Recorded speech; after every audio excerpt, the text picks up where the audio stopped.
Oh man, that last episode was and the freaking stream with it was a freaking doozy. My thoughts have changed a bit since the last live discussion I had, especially after rereading the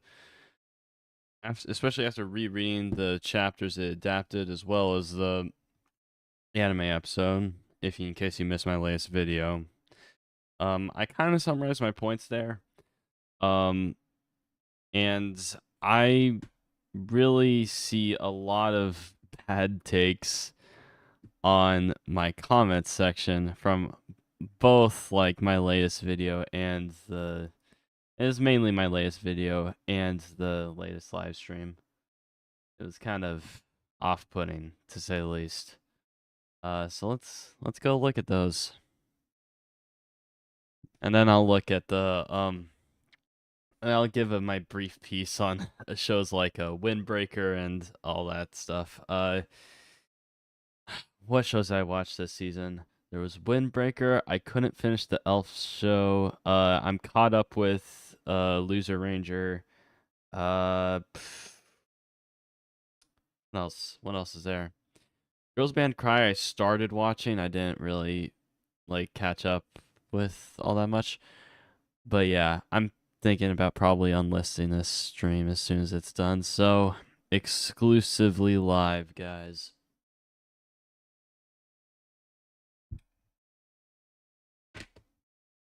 Anyway, yeah. Let's look here. I'm bringing up This was one freaking comment that baffled me the hardest. I'm not gonna lie. And let me pull it up here. Did I? No, I didn't filter it out. Okay, it's right here. Let's go down here. Bang. Okay, nice. All right. Let's go here. All right. This comment itself is not bad. This comment itself right here is fine. Let's read it over.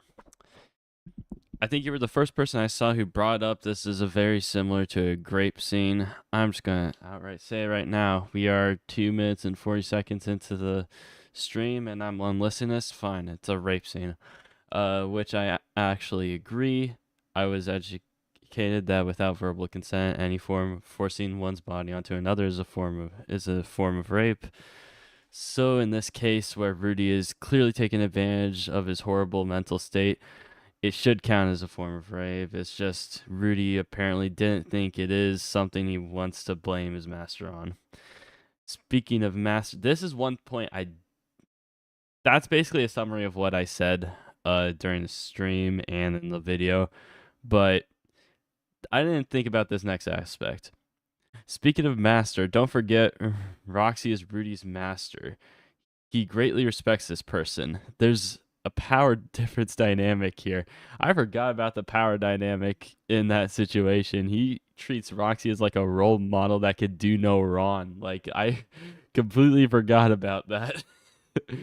So yeah, that kind of did influence, but I don't know if Roxy really knows that that's like really the case, but she still knows like he treats her like his superior constantly. It should be a dead giveaway.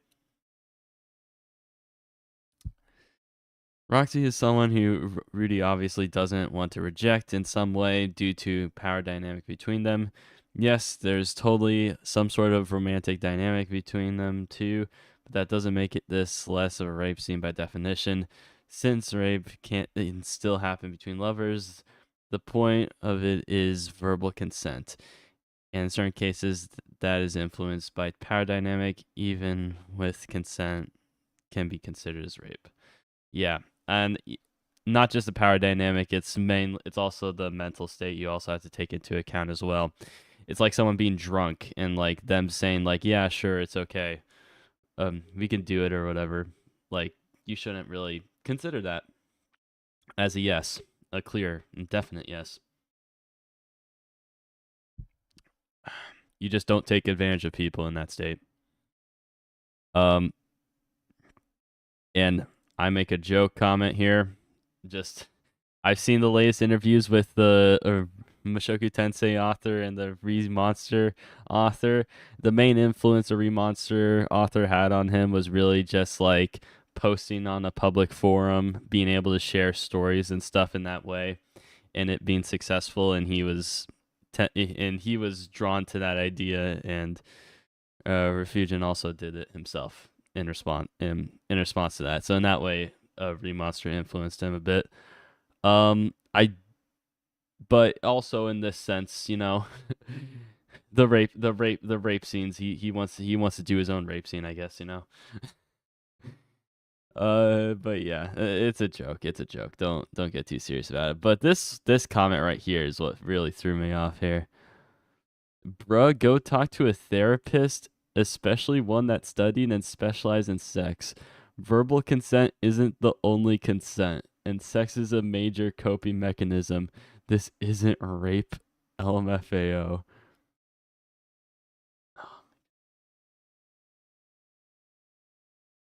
Holy shit. I need to adjust my camera here. I think it's a little bit off. No, it needs to be this way. What the fuck happened to my camera? Shit. Am I not aligned with it? Damn. Okay, whatever. Cheers, everybody. I was just reading the sense of bookworm. Surprised I'm on. Yeah, this is a spur of the moment type thing. I'm probably gonna enlist this as soon as I finish up the stream, but yeah. Um Go talk to a therapist. Verbal consent isn't the only consent. There's so many red flags here. I made sure to check this with my friends to see like if I'm the only crazy person here, and I thought this comment was like fucking weird. And also the like here is also off-putting. I was wondering if I was the only person that thought this was a bit of a weird comment. And no, apparently not. It's an immediate red flag if you say go talk to a therapist in the beginning of your comment and end it with LMFAO. Just immediately right there, you are immediately throwing a red flag here. But this is a freaking head scratcher here. I'm trying to think of ways where verbal consent is not necessary. I'm trying to think of ways. And I'm thinking they are consistent romantic partners and they have like a schedule to this sort of thing. That's one. Two, they're comfortable enough to like do this without, and they've grown accustomed to not really asking for permission or during it for this or anything like that. It's another, like they're like very close partners and they've been accustomed to this sort of thing. That's like the only way I see it as no verbal consent being okay, or at least very explicit consent. And the only sign of consent that we get from Rudius is the fact that he held hands with Roxy. In the light novel, I've said this already, but in the light novel, it was very obvious. Roxy pitched the idea to him and to Rudius, and then Rudius came on to her. Very obvious, very plain and simple. That was the freaking that was very clear and basic. The way the anime did it though was that Roxy pitched the idea and acted on it, and all Rudius did in response, well, he didn't even say a word. He just held her hand during it, and that was it. Like, I'm pretty sure. I'm pretty sure. I mean, I'm pretty sure that's a rape scene, and that doesn't follow the. I'm pretty sure this is incorrect for the most part. This is probably true, and this statement, the word "this" in this statement, is referring to the scene, and I'm pretty sure that's wrong as well. There are people who go to wedding and funerals just to hook up. It's not surprising. I hit my teeth with that one. Yeah, like the coping mechanism part, or like I'm not sure what you mean by that there, but it's weird. Like the verbal consent is like, yeah, I'm pretty sure you'd either one have to go to a place where you're explicitly like it's explicitly acknowledged that you came there to have sex, I think. Like I've heard like weird stories about stuff like that, but like that's one where that's like consensual and it's like there's no verbal thing necessary there. And again, a custom romantic partners, that's another. Other than that, this guy's fucking weird. Weird take. Next one. Oh, this guy. Wait, no, it's not this guy. There's the one guy in here that had. Okay. By the way, Great Green Goo.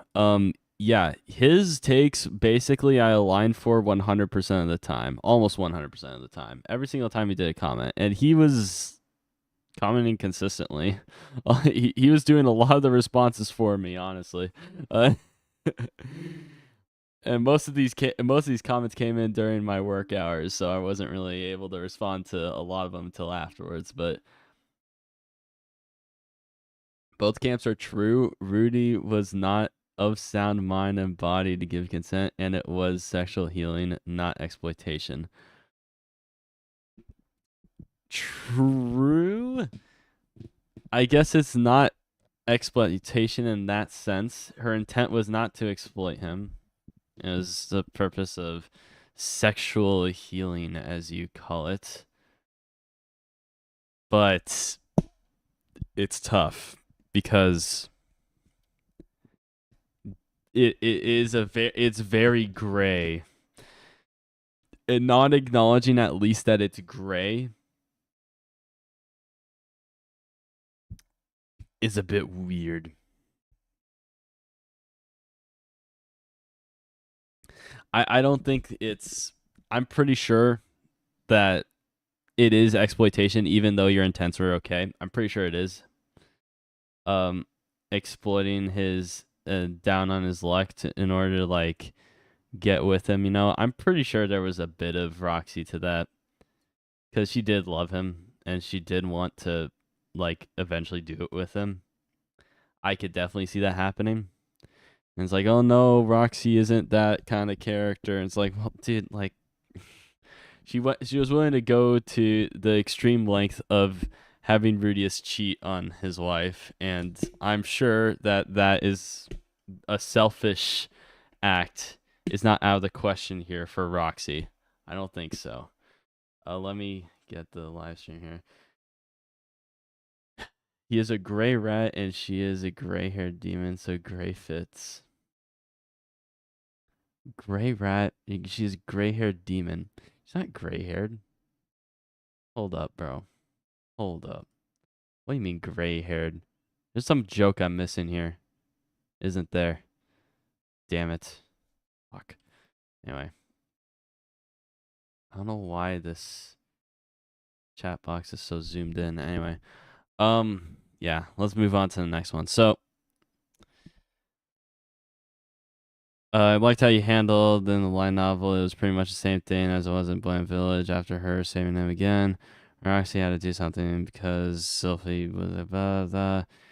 I'd say they did a good job in making it somewhat realistic on making a polygamy relationship work instead of your generic isekai husk waifus and archetypes.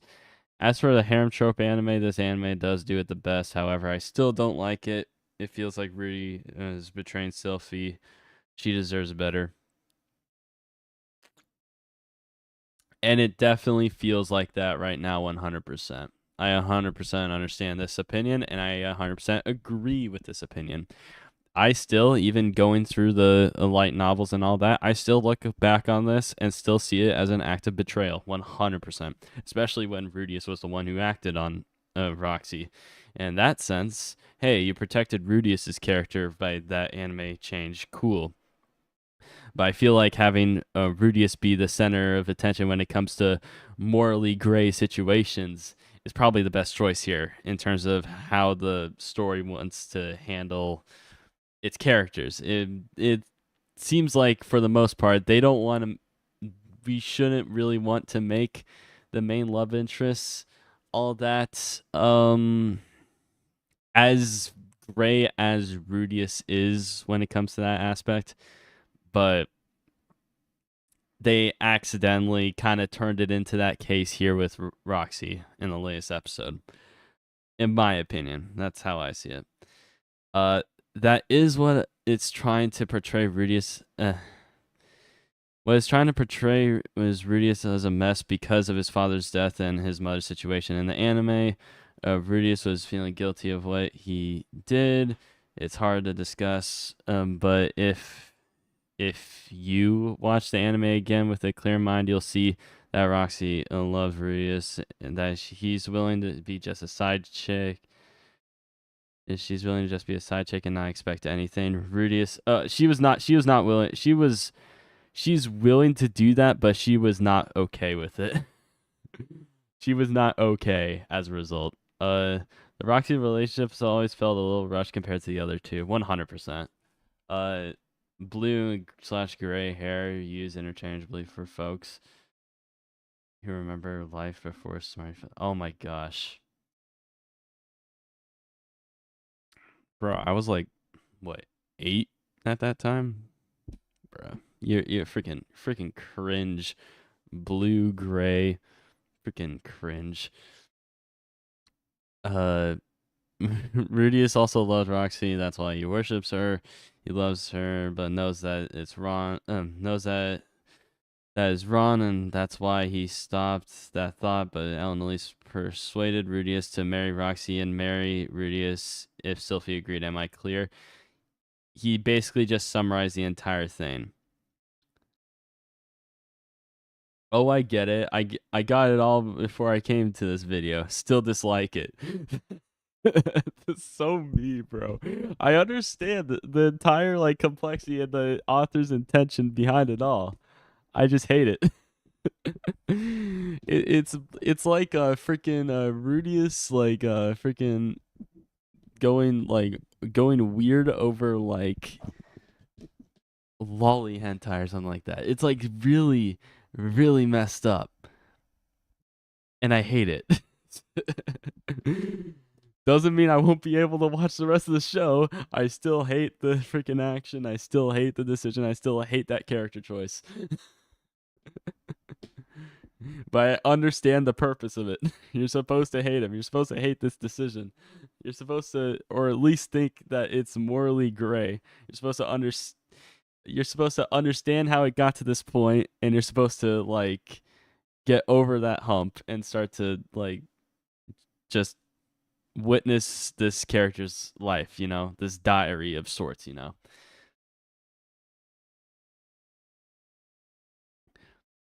What I don't get is why people are taking offense on Sylphie's behalf when she literally accepts Roxy unconditionally and appreciates saving her husband, for crying out loud. Yeah, that is what happens next episode. Sorry, that's a bit of spoiler. I'm gonna be a little bit spoilery in this stream. Sorry. Um, I do the taking offense bit as kind of a meme. Still do. I think like being offended on behalf of a character is stupid. And I do it for the sake of being a meme worthy troll in certain aspects. But I feel like we all kind of troll when we do that. But then I get into certain comments and I feel like the freaking last one, and I start to feel like maybe this in community isn't as intelligent as I thought. Maybe I shouldn't give too much good faith to many of these people in the Mushoku Tensei community, but whatever. Maybe some people do get offended on behalf of their waifus, their fake 2D anime girls, maybe they do. I it's fucking hell. Uh, But it shouldn't be ignored that Rudy promised to stay loyal, and he barely lasted over a year. There are lessons to be learned in fictional stories, and safe to say, this one is true. Do not cheat. Cheating is bad.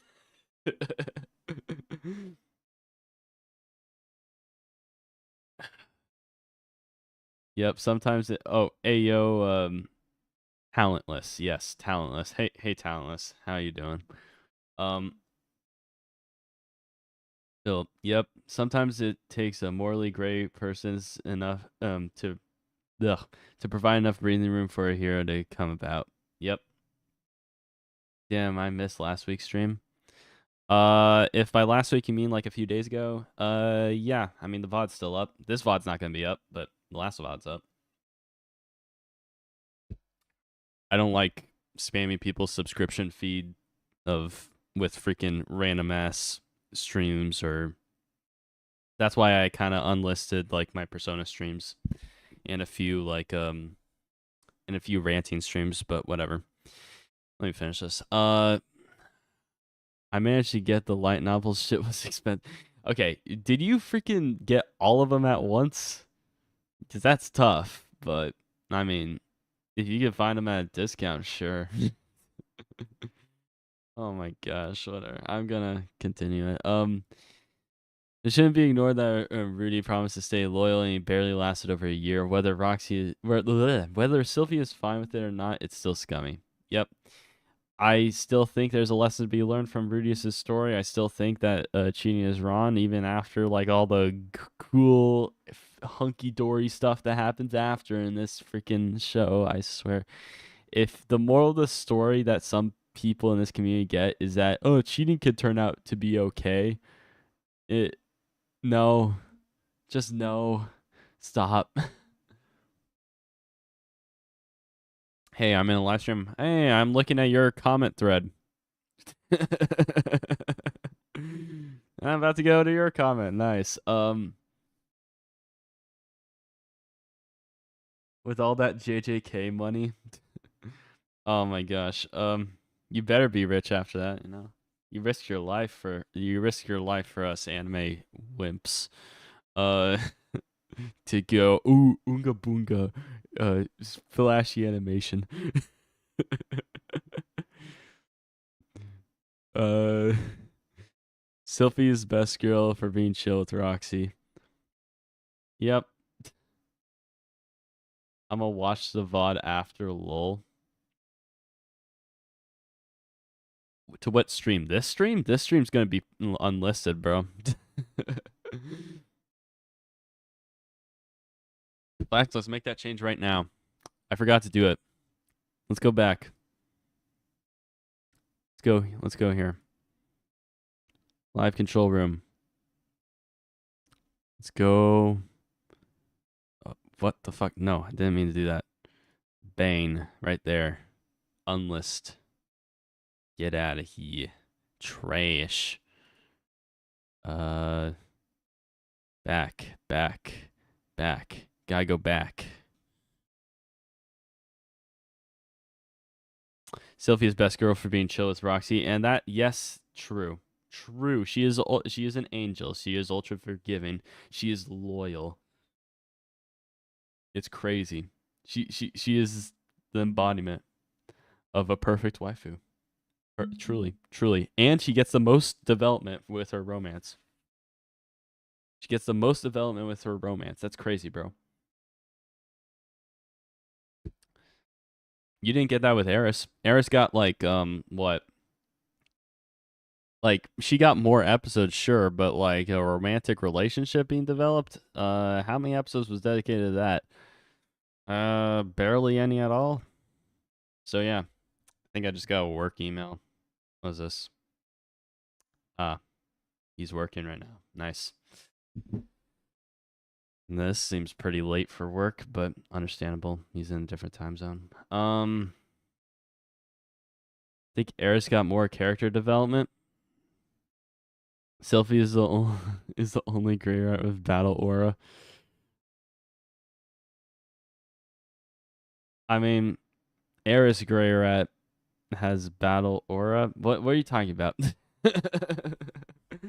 What are you talking about? I think Era's got more character development. Yeah, I can understand the character development, but who is the best waifu though? You know, he's the best waifu. You know, better character development might be Eris. You know, might be Eris, but Sylphie though. I mean, and I'm pretty sure battle aura means like they're able to like able to do like extraordinarily powerful like physical moves and stuff, and I'm pretty sure Eris has that, and she's a gray rat. So, and also Paul. No, not Paul. There's also freaking. He's so awful. I forgot his name. Fuck. It's not. Well, Paul Gray Rat's another one. But it's not who I was thinking of. Fuck. Fuck. I already forgot his name, dude. This is what happens when I take when this is my second beer. This is what happens. Um. The most romantic scene with Eris was when Rudy got a donut by Orsa in front of her eyes. Shit living rent free in her head, lol. Yeah, shit lived rent free in her head like this entire. She dedicated herself to become stronger at the end of season 1. Guess what she's doing now? Still trying to get stronger. Yeah, her mind has not deviated at all. Like that shit living rent free in her head is an understatement. I guess we'll see with an OVA maybe, but that shit's an understatement. But Sylphie is 100% more wife material, as Talon says. 100% more wife material than freaking Eris. 100%. Well, Sylphie is obviously best wife. Eris is best husband. I guess that's true. I mean, uh, which I still laugh at. I strong enough Toki can turn a blade. Does Sylvie have that? Are you saying like she's the only one that doesn't have that? If so, Roxy. But Sylvie's the only Grey Rat with battle aura. I'm pretty sure freaking Paul has that. Am I wrong? Same with Eris. That's crazy. I might be mistaken Toki and the freaking because I know Rudius doesn't have any. Uh, I might be confused with Toki and battle aura. I might be confusing the two terms. They might be two completely different things. I don't think Sylphie is ever said to have a battle Aurus. Only Eris, as far as I'm aware, of our core family group. I'm gonna be light on the spoilers here a bit, but yeah.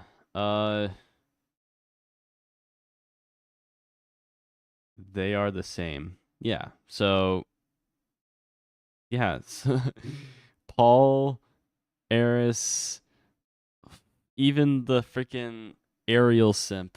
Fuck, I forgot his name. I'm still trying to remember his name. Damn it, the Ariel simp, the one who roasted Sylphie. Fuck. I know he helped to get the freaking aphrodisiac, but like I hate his guts. He's awful. Um, chat will remind me. Anyway, Luke, yes, Luke. I'm so bad. I'm a fake fan. I'm a fake fan. Uh, fuck. Anyway, oh yeah, Rat's Nest. If you haven't subscribed to him and seen his recent reviews on Mushoku Tensei, I think they've been great content. And if I ever stop uploading, go to his channel. Or when I stop uploading, I probably will. Go to his channel if you need your Mushoku Tensei fix. You know. Uh.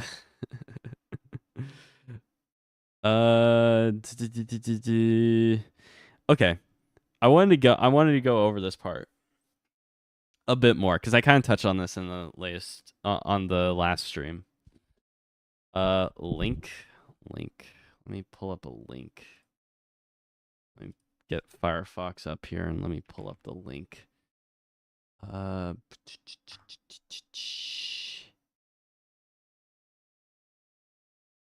I need to fucking like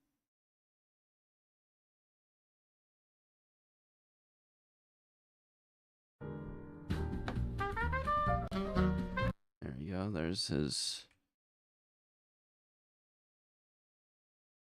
There you go.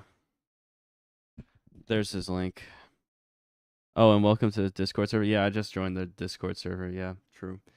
I just joined that dude's Discord server. But I don't want to invade it with a bunch of weeb shit. Maybe in their anime chat, but I don't. I feel like it'll be a bit crazy if I spam. So, battle aura. Eris be fighting huge snakes. Sylphie was fighting Fellas to protect the princess, and Roxy survived the whole month in the labyrinth. Paul was doing headshots at Hydro. I don't know about Zenith. Roxy. Okay, it's about like tanking shit. What really tells you if they have battle aura, if they haven't explicitly said it in the freaking light novel, is if they're able to like tank significant hits. Sylph or like significant like freaking like fall, if they can survive like a big fall or something without like any like I guess wind magic or any type of magic like cushioning the fall or anything like that. So if they could just tank a if they can tank a 2-story fall, they probably have some amount of Toki in them, right? So Sylphie, I'm pretty sure does not have that. Roxy, I'm pretty sure does not have that. Eris definitely does. Paul definitely does. Luke definitely does. So what are we doing here? You're already subbed to the rat's nest. All right. Yeah, because I saw like his in his comments. I saw in his comments like a lot of the same people who comment on his videos are the same people who comment on my videos, which is actually crazy. Small world, you know. But yeah, it's actually like insane, like the amount of like crossover there. It's actually it's pretty funny. But yeah, I'm curious as to how you've written this part, how you would have written this part of the story. And this, I went into this a little bit in the last stream, and I'm not a writer, but I feel like there are some easy fixes to like make things like less cringe or at least like have the same effect. So when people say just remove the ED, that is a very tall task to do, like remove the ED and insert another scene in. That's a very tall task to do. You're asking for like 2 more minutes of animation. And while it is like, while the scene I would want to include being the like what if scenario bit is like a dialogue loaded scene, I wouldn't really say, I would be completely ignorant to say remove the ED, insert that scene in. So for the sake of like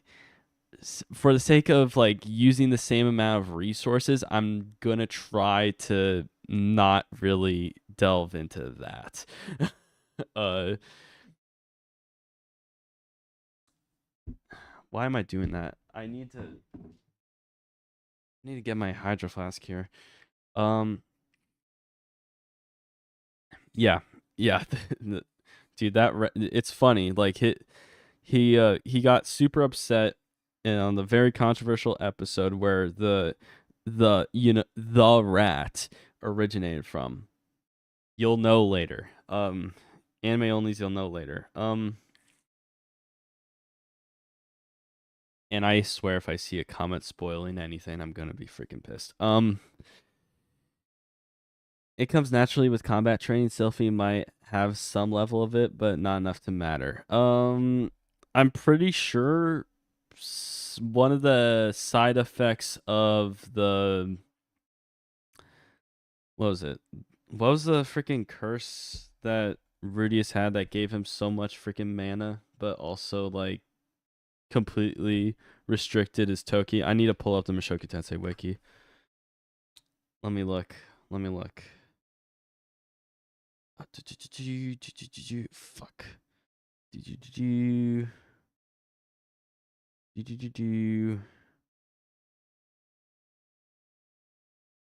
Ah, dude, what the fuck? Okay. Laplace. The Laplace factor? Factor, not facture. Factor. Um, yeah. Okay. I looked it up on the wiki and had chat minimized. So yeah, the Laplace factor. Yeah. I'm pretty sure one of the side effects of that is that they don't have any Toki at all, really. Maybe that's just like a potential side effect, and that's not what, and that didn't come across in Sylphie's case. I know one of like the potential side effects. It doesn't happen all the time. One of the potential side effects is green hair, and Sylphie got that, and Rudius didn't. So, uh, it can have many effects, mostly seen in spoilers. Go further with this. Okay, yeah. So I won't dwell on it for too long, but yeah, that it's like an explanation for why Rudius was able to like handle so much mana, and same with Sylphie and all that. They have something in common. What is the Laplace factor? I'm sure they'll explain it later. I don't remember when though. So yeah. I think Rudy is naturally just garbage at Toki. I'm pretty sure one of the side effects is I'm gonna look up the side effects. I'm pretty sure one of the side effects is like having no Toki at all. I'm pretty sure that's the case. Universe terminology. Let me search Laplace factor. There you go. There's an entire section dedicated to it. All right. Known characteristics. Okay. Increased magic potential in most cases. Green hair, some cases. Can't wear or have trouble wearing battle aura, most cases. If freaking Sylphie's an exception to this, guys, then crazy. That's crazy. Body in the novel said that some people are just bad at it. Yeah, but he doesn't know like that Rudius has that factor. And it says right here, the wiki is gospel, bro. The wiki is gospel. It says right here that that's one of the side effects of just having no Toki at all. Or can't wear or have trouble wearing battle aura. So it's likely that Sylphie has basically none. What is the wiki source on that? Jeez, bro. Are we going to do this shit? Okay, fine. Just Bane there. Where's my source on that? There. Uh, if you're asking for a freaking citation in the like light novels and shit, I don't have that for you, but it's right there. So yeah.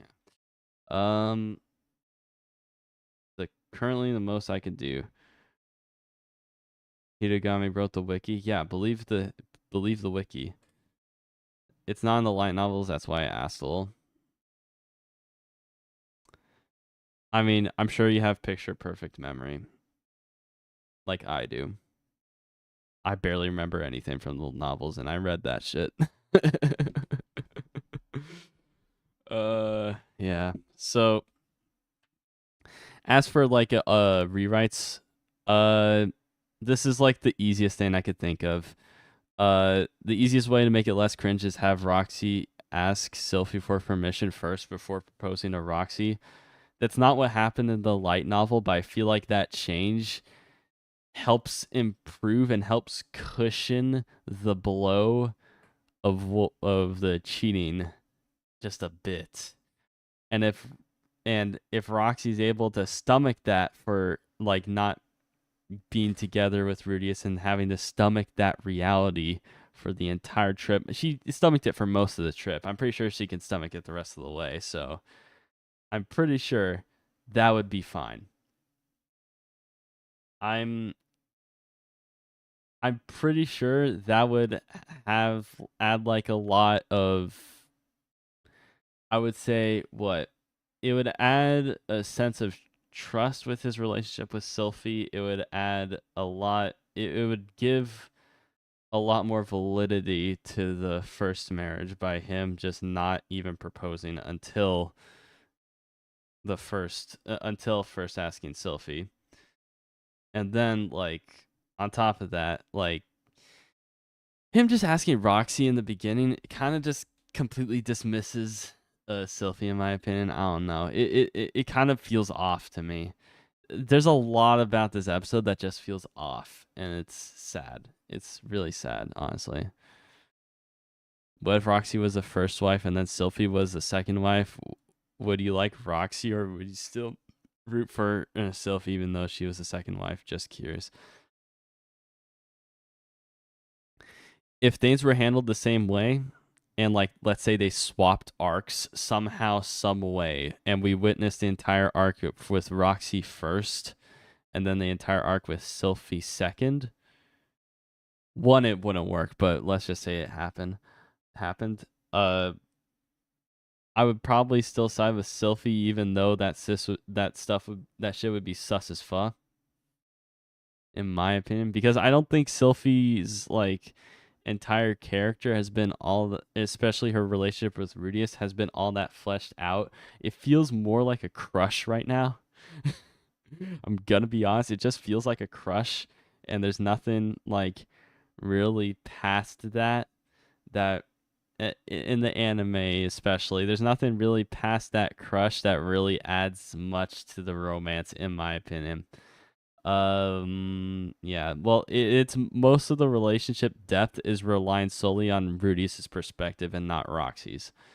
Sylphie's is um, Roxy did get saved by Rudius in the freaking labyrinth, but again, it's like her ideal husband figure, and that just matched that perfectly. And it's like it feels like a crush situation. It doesn't really feel anything more than that.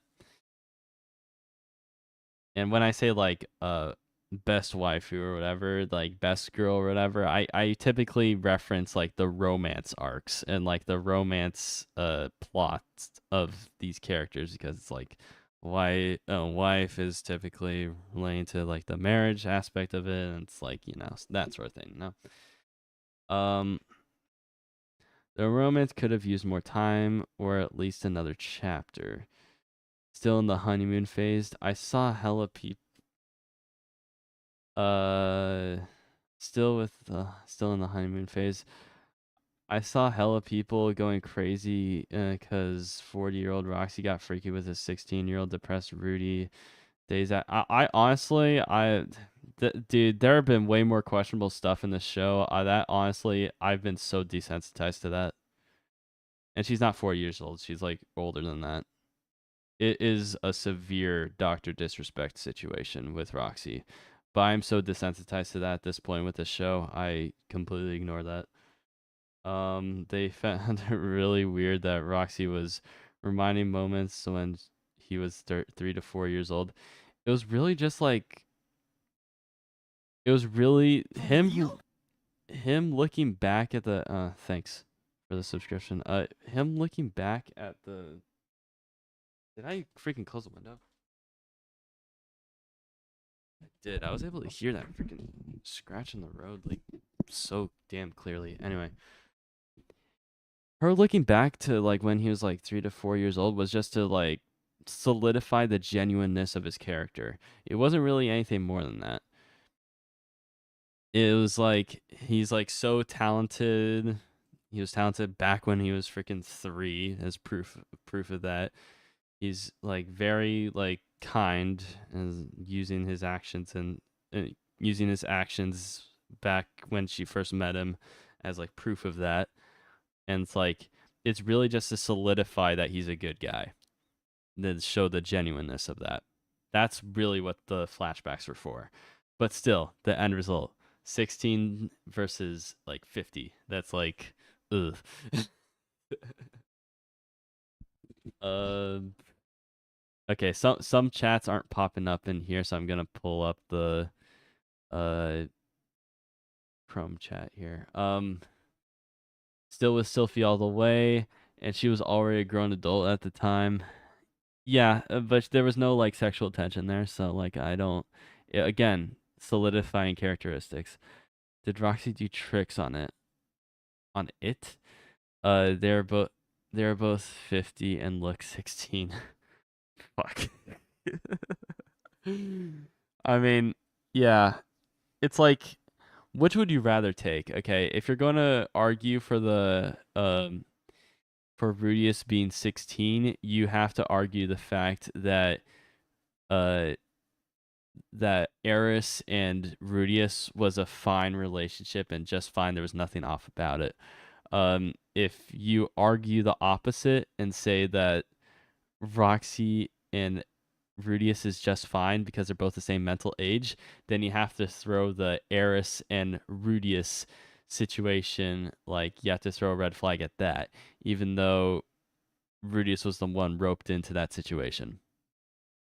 Even though Eris was the one like making advances on him, but then again, he's like super damn old, and he even showed that this shit's wrong, and he had the opportunity to get out of there. And if I had to pick one, the Eris one is way worse. uh, but like this shit's a fantasy show. I'm so desensitized to it at this point. I've seen way worse. Um, Ellen Elise is 200 plus years old, and she's with Cliff, who's 17. True, you get both aspects in that freaking relationship. Uh, Lamau, I was about to make a Doctor Disrespect reference, but I stopped myself. You don't know that what that phrase means, so I'll leave it at that. Okay. Yeah, I don't know what the reference is. No matter how you look at it, they're demons in the story. True. But another rewrite, what would I sacrifice? What scene would I sacrifice to put in a freaking like the what if scenario? What scene would I sacrifice? Many people argue like the journey back, because this scene by itself would take up about 2 minutes, right? Uh Many people argue like the journey back and the little brief battle moments on the way out of Rappan and out of the Bagarit continent. Um I feel like if you skip that, it's going to throw people for a loop and make people very, very confused. So probably not. It's like, what if you could just cut it short? It's like, well, then people will be like very easily be able to look over it and just forget the fact that, oh, they're in a different place now. It's very easy to do. What would I get rid of? Honestly, nothing. Honestly, nothing. I feel like if you are not aware of what happens in the light novel, the anime episode flows smoothly. Um Now if you think about it a little bit, it might get a little confusing, but the overall like first impressions, it seemed to flowed well, and especially on a second rewatch, the anime episode flowed well and everything seemed to make sense. Now, is there that much depth compared to the light novel? No, not really, but like that's bound to happen, and I know how important it is, but if you are still if with the same restrictions that this episode had, I don't think I would be able to insert that scene anywhere and replace it with anything. Uh it's fine because it's a boy who's underage. Oh no. No one cares about young boys. It's only a problem with the girls too young. Here he goes again, bro, dude. Last stream you were going off, bro. Last stream you were going so off, bro. That was hilarious. Uh, I choose to sleep with an older lady and then sleep with my cousin. If people are comparing Roxy and Era situations, oh my gosh. Yeah, yeah. Eris is the incestuous relationship, right? So yeah, even you throw that into the mix, and it's like, oh yeah, without question, Eris is the worst situation. Then it's like you got two really bad points there that any son could go. I already talked about how removing the ED is not a valid like point, because I'm saying like with the same amount of resources, if if I was told to like plan on how this episode would be constructed, and I was forced to give the same to have the same amount of time,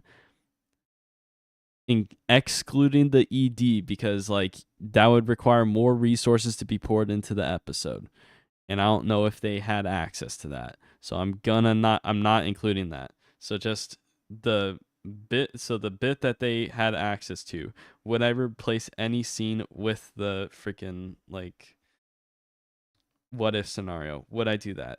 Answer, probably not.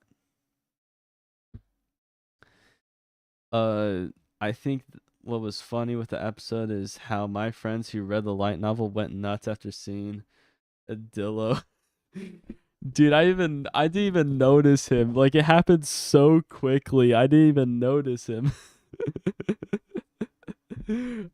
Yeah, he was great. After looking at like the Reddit and seeing like pictures of him, I was like, "Holy shit! Wait, they actually showed him." I was like, "Holy shit, they did." It was very quick, very easy to miss. Uh, I like how like they just had no clue what to do with him, because if they left him in the desert, he would have definitely died. And if they brought him to this new continent, they didn't know if he was gonna survive. But it's like it's better than leaving him in the desert. Let's just sell him off to like some like random animal enthusiast or whatever. I'm sure he'd enjoy it, and we'd probably make a decent buck off of it too. And then they just ended up liking him too much. Uh, I was hoping they included the bar scene from the light novel where everyone was discussing how to help Rudy. Yeah, it does show like Roxy's reaction to Rudius being married. That is kind of a helpful scene to include.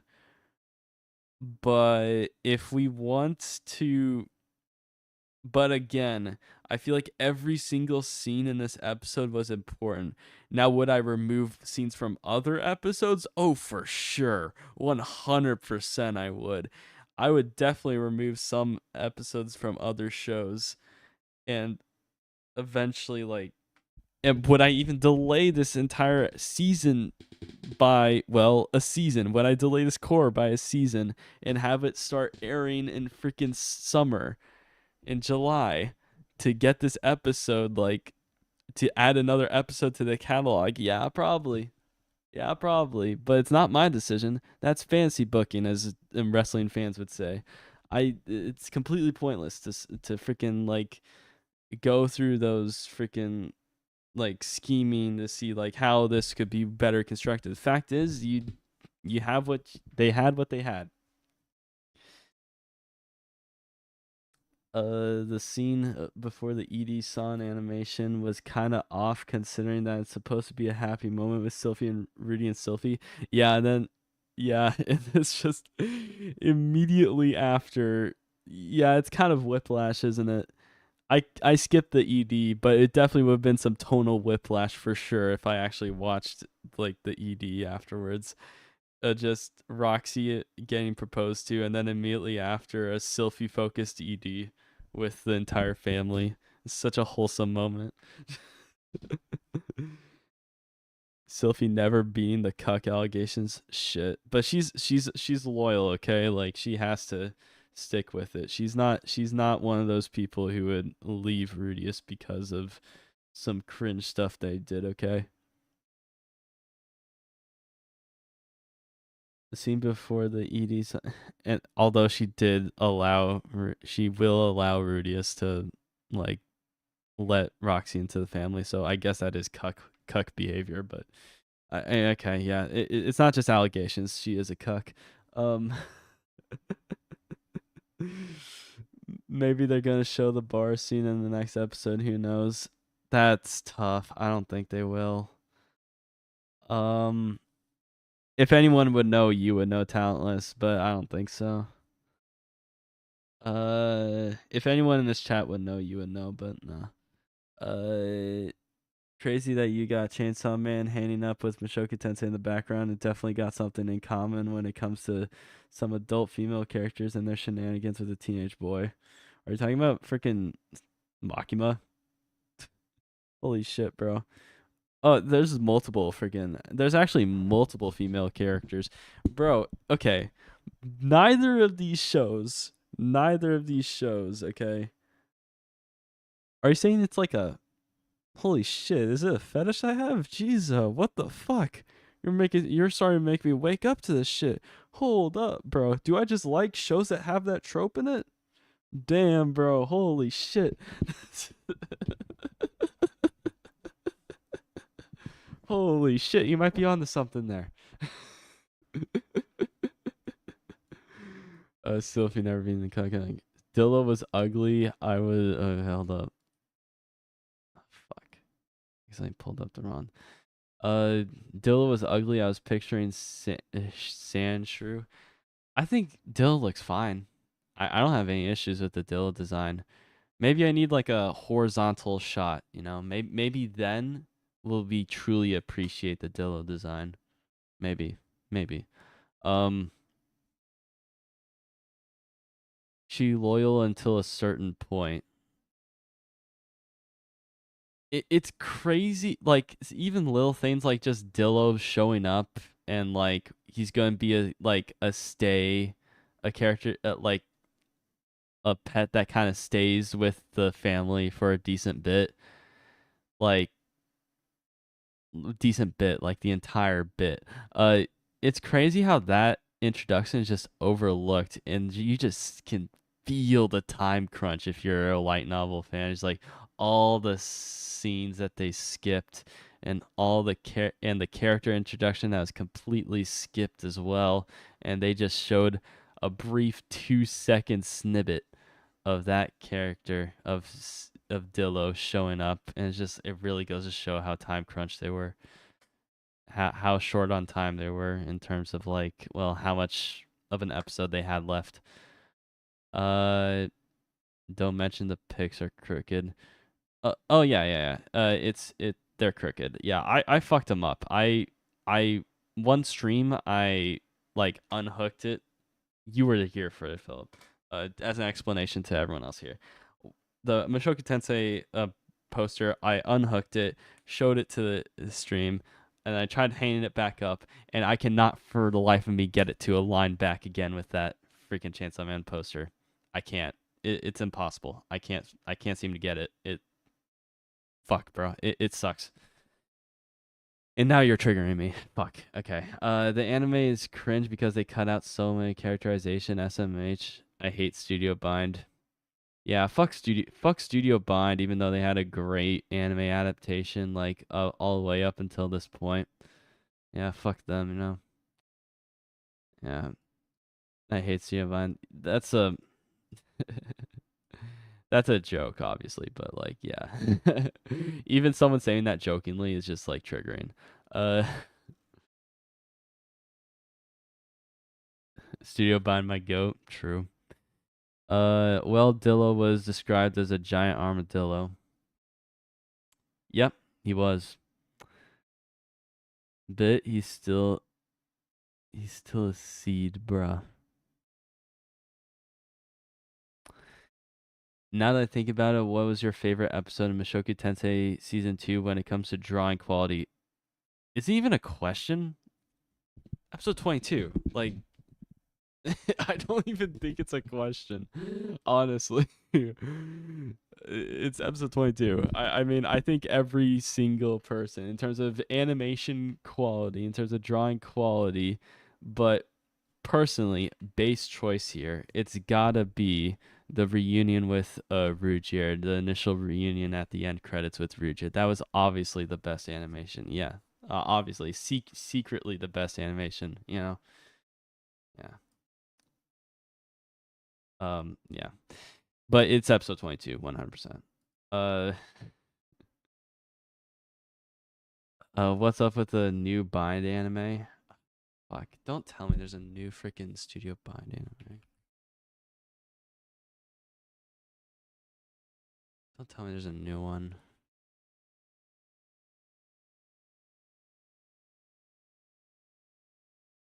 Let's see.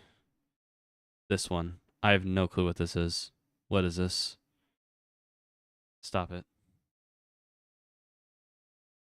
Flower and Azora looks better than Onimai, so I mean, I'm happier than with Onimai. Was the initial 7.22. Let's read the summary of the anime. Hana lives on a small island with a population of 600 and loves reading to the island's children. Mizuki, president of the school's broadcasting club, notices Hana's talent for engaging others with her storytelling and invites her to join the club. As Hana embarks on this new journey, she encounters many firsts with the broadcasting club members, deepening her love for reading even more. Sounds good. Sounds way better than Onimai. Shit. They're making a Yuri bait show. This isn't. Oh, yeah, this is Yuri bait. You see two female characters on screen. Yes, Yuri bait. Another slice of life anime. Yeah, I know. It again way better. Immediately way better than Onimai 100%. We got this in 2025, and then hopefully Mushoku Tensei season 3 in 2027. Because I hope they add another year to the freaking production, so that way they can not come across time constraints again like they did with this season. Onimai was a good story like Mushoku, though. Don't care. Too cringe. I watched like the first 2 episodes. I could not get past the cringe.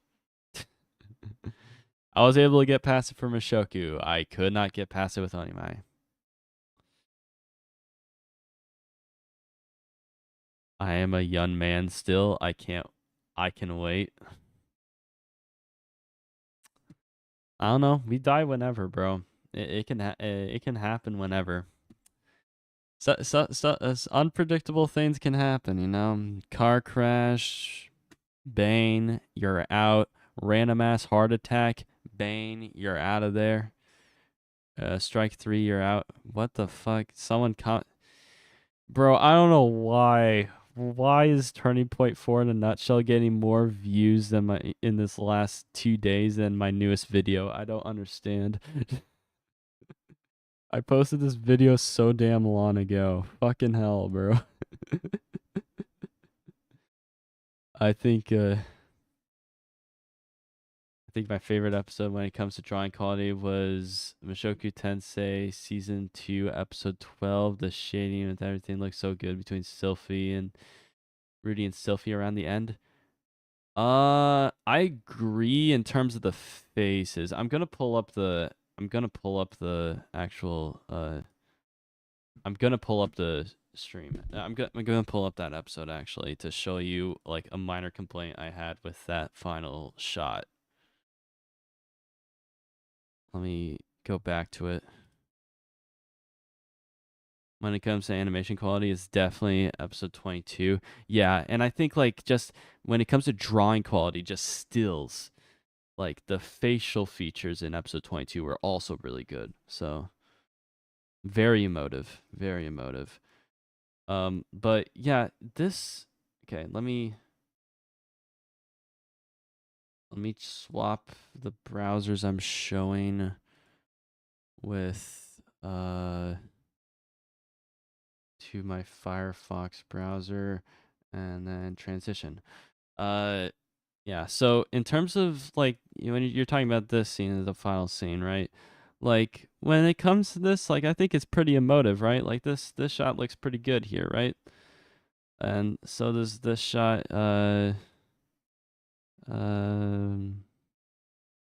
Like that shot looks emotive and all that. Like all the faces look great and stuff. But when it comes to this final shot here, let's go to the final shot.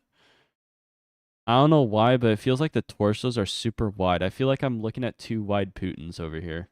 Is that just me? I feel like the light effect is nice. The faces look fine, but I feel like the torsos don't match. Is that just me? I don't know. It feels like Rudy is puffing his chest out like insane here. I think it looks fine. I don't know. Yeah, it's just me. I don't know why, but it feels like I'm looking at 2 wide Putins. Which did you prefer? The light novel version where Rudy pulls Roxy onto his lap, or the anime where she pulls him onto bed. Okay, I mentioned this before, but uh I believe the Rudy pulling Roxy onto his lap is a lot better because it is way more explicit that it's consensual.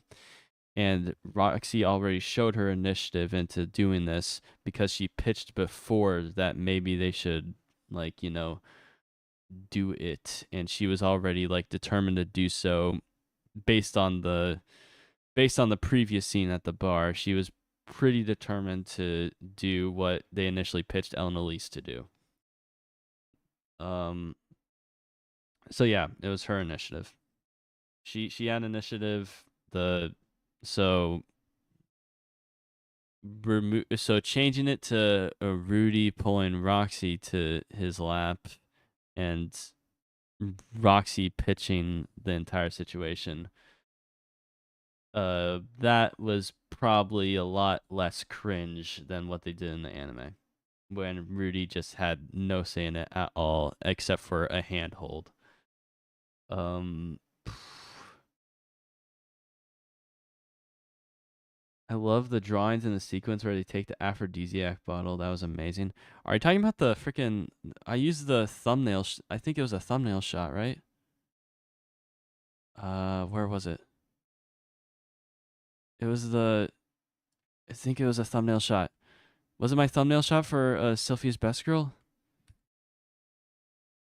It's like, I don't find you attractive at all. Yes, it's this one. It's this one.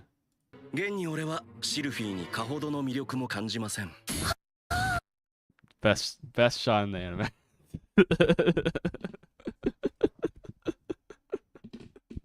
Best shot in the anime right there. I use that as my thumbnail. It's fantastic. They got that Riz stare. I don't know. Is that another reference? I don't know what you're talking about, bro. Stop throwing that shit in my chat. I feel left out. Oh, so I missed it. I missed it because turning pointy. I don't know what that means, but okay. Worth all the build up. True. Now I was talking about when Rudy and Sylphie were in the room before getting freaky. But this shot was so good though. Damn it, fine. Let's look at some of the shots in there. Damn it. Screw you and your stupid animation nerdy garbage. This is a long ass shot, bro. Damn. Damn, bro. We don't need that shit in here, bro. Damn, bro. I get it. I was talking about like rape before. This might be an NSFW stream, but like, jeez, oh. We don't need that shit, bro. Chill. Damn, hold up. No. I'm trying to find a good facial shot here. Like, this shot's really well. This shot's really good, I think. This shot's really good. But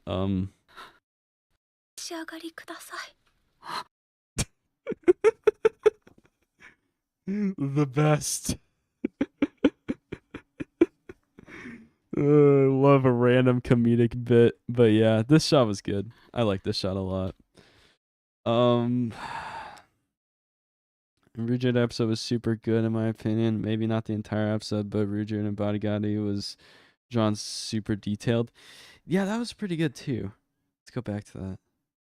I believe that was Norn and Aisha. I believe that was this episode.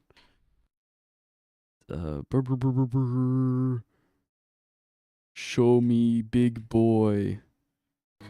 Shirtless Bodyguardi is best Bodyguardi, okay? Like, this shirt's doing him some injustice here.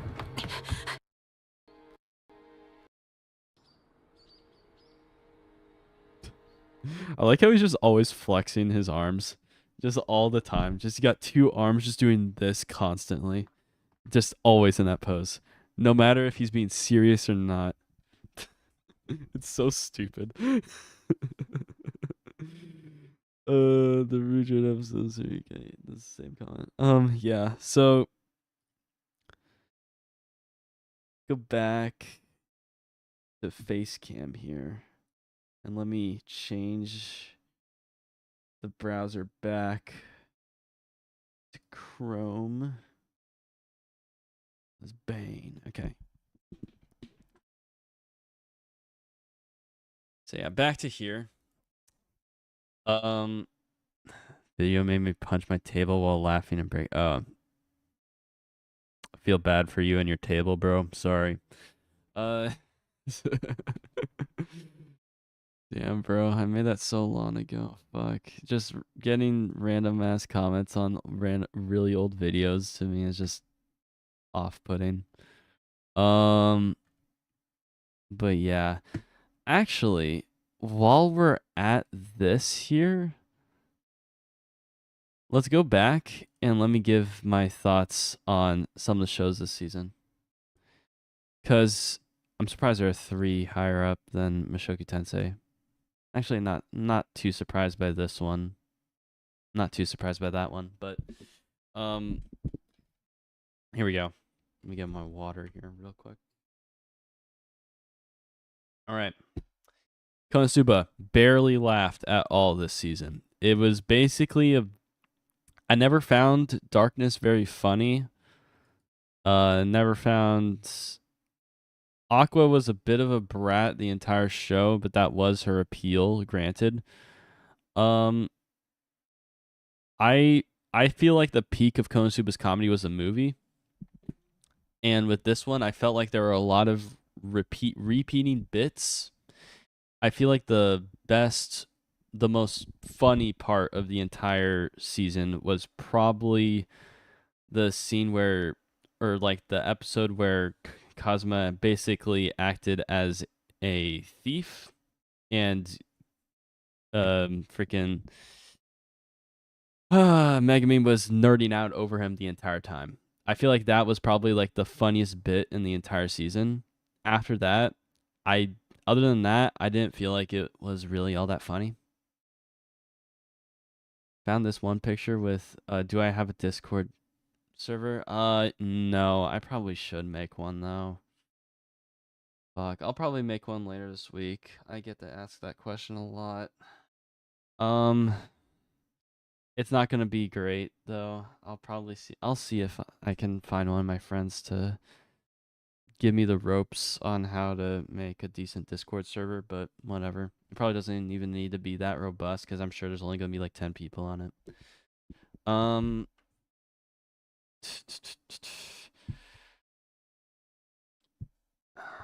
Love the tadpole in the Konosuba ED. The rest was mid. I don't know. I didn't watch the ED OPs or EDs because the beginning of the OP was mid as fuck, and I didn't want to watch the rest of it. And then the EDs I just skipped to move on to the next episode. Is that a crime? Sorry, I'm not that big of a fan of Konosuba.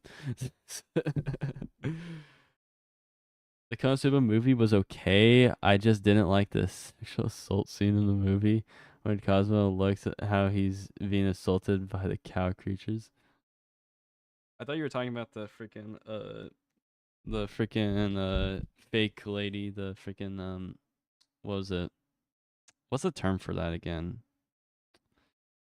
Fuck, the freaking dick girl, you know. I thought that's what you meant by the sexual assault in that scene in that movie. I thought you were talking about that, and if so, I was gonna be like, bro, that's like one of the funniest scenes in the movie. But whatever. uh, love watching her live reading after I wanted to get spoiled in Turning Point 4. Lol, too lazy to read the light novel. You should probably read the light novel. I'm not gonna lie.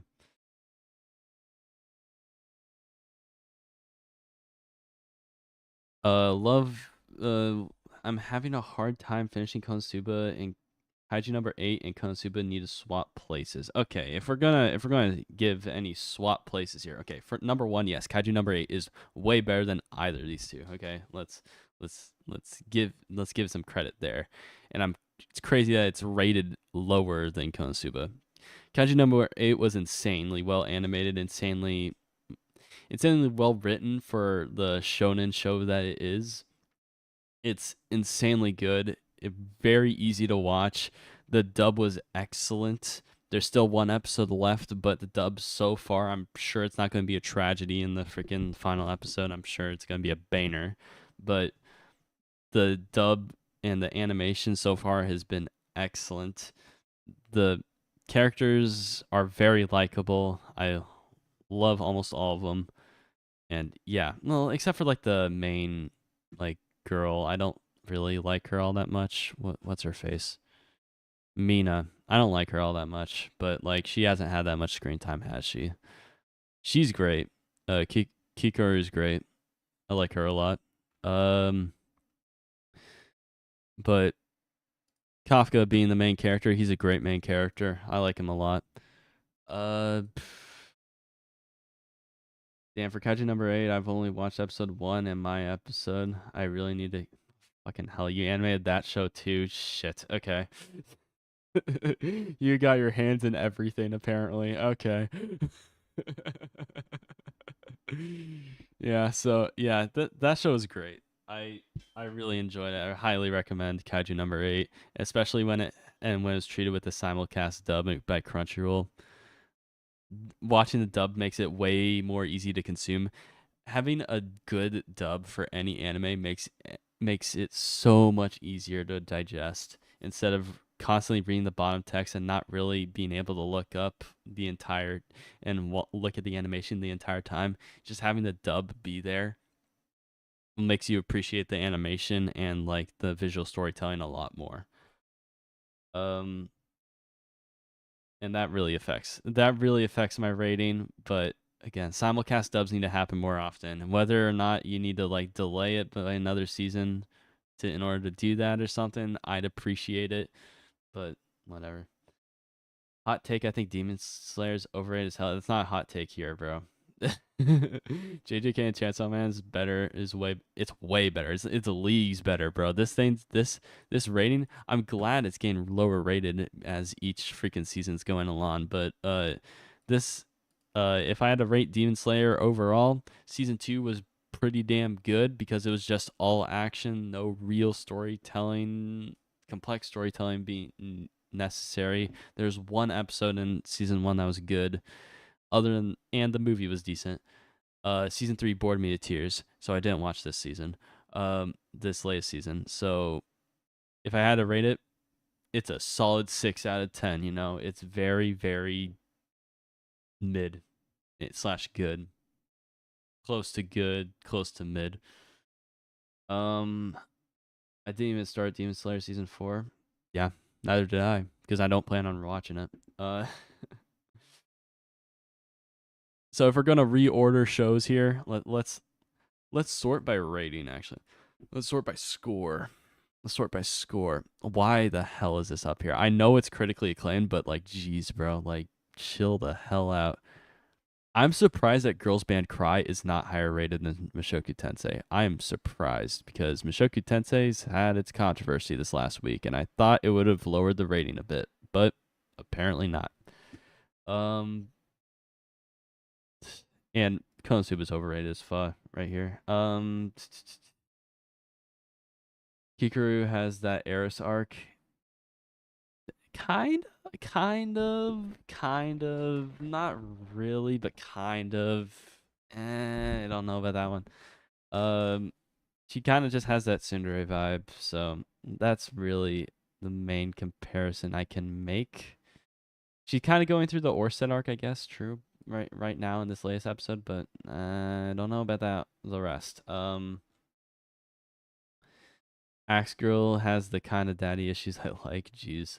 Hot take. I think Demon Slayer's are okay. And I already said that. That's not a hot take. Lamau, I did a little bit of Kafka versus Hoshina in episode 8. Nice. Actually, I want to look at that here. I'll read the comments right now though. My man gets it. Oh my gosh. Only 8 episodes for Demon Slayer. Sad face. Oh yeah, I did hear that the latest season's like very short. I didn't even start Demon Slayer season 4. Okay. Demon Slayer is a solid 6.5 out of 10. That's me being generous. Oh, so it's not solid. Okay. That's me putting words in your mouth. Call of the Night has way better animation than Demon Slayer. It's gorgeous. I have not seen that show, so sorry. But from the character designs, I'd probably say the unique art design, just based on the posters by itself of Demon Slayer, looks more appealing. But that's probably because of like the freaking Oonga Boonga waves, and that being very cool looking. But I'm sure Call of the Night looks good. Um, I've watched My Hero Academia season 7, episode 8. That was definitely my favorite episode since season 3. Where's Dungeon Meshi? That needs to be higher. Dungeon Meshi was in the last season's. Dungeon Meshi was in the last season's ratings. So let's look and see how popular that was. 289K. So that would be, if we had to place it, that would be uh sort by members. 289K. That would be right between My Hero Academia and Slime. Speaking of Slime, boring as fuck. I'm not watching that show after season 2. My Hero Academia lost interest after season 2. Season 2 was okay. Afterwards, lost interest. Windbreaker's so fucking good. Holy shit, why is this only a 7.79? Oh my gosh, Windbreaker was so fucking good. Oh, dude, okay. Okay. Let's bring him up here. Sakura is such a good fucking protagonist. So good. I love Sakura as a protagonist so much. He's just ignorant enough. He's just like he acts like a kid enough to it adds like intriguing elements to the story and the entire like craziness that's happening around him. His ambition to be the top dog in some place that he has no clue how it works at all. He has no clue how this freaking like gain works at all. So he thought this was a place full of thugs, and it turns out they do like hospitality work all over the place. And he was like really thrown off, but they're all badasses, and it's great. This Windbreaker is so fucking good. I love it, and the animation is so top tier. I can't understate it. I've only watched 3 episodes of Windbreaker, but you know, even if you watch only 3, you know how good the animation is. They had a freaking tournament arc in like the middle point of the season, and it was so fucking good, dude. Holy shit! Windbreaker was so damn good. Um, when it comes to Cloverworks, I'm only watching My Dress Up Darling. Well, didn't Cloverworks also do Promise Neverland? Oh, you're waiting for Dress Up Darling. Okay. Okay. I didn't watch Windbreaker. I thought it was a show about farting. Damn. Okay. Yeah. Sorry. It's not a show about farting. I'm sorry to disappoint you. Um, but yeah, dude, Windbreaker's so damn good, and the leader of the group is so damn cool. Oh, where is he? Hajime is so fucking cool. He's so cool.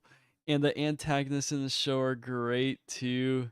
They got a good depth with them too, and they had like an entire episode dedicated to one of them. They have an entire episode dedicated to like each of the main 2 antagonists, and it's so great. Spice and Wolf needs to be in top 3. I was only able to watch like 2 or 3 episodes of it, and I had to drop it. I was bored, but I'll probably pick it back up. I think I was just in the wrong mindset at the time. Um, I think I was just in the wrong mindset at the time when watching it. Cloverworks did Promise Neverland, and they fumbled with season 2. I think that's a given. I don't even think you need to. Promise Neverland was such a great manga, and it was ruined by season 2. I heard mixed thoughts on the manga. Funny how Cloverworks trying to bury Promised Neverland season 2 is just Banner's Lamau. True. Let's go look at their catalog actually.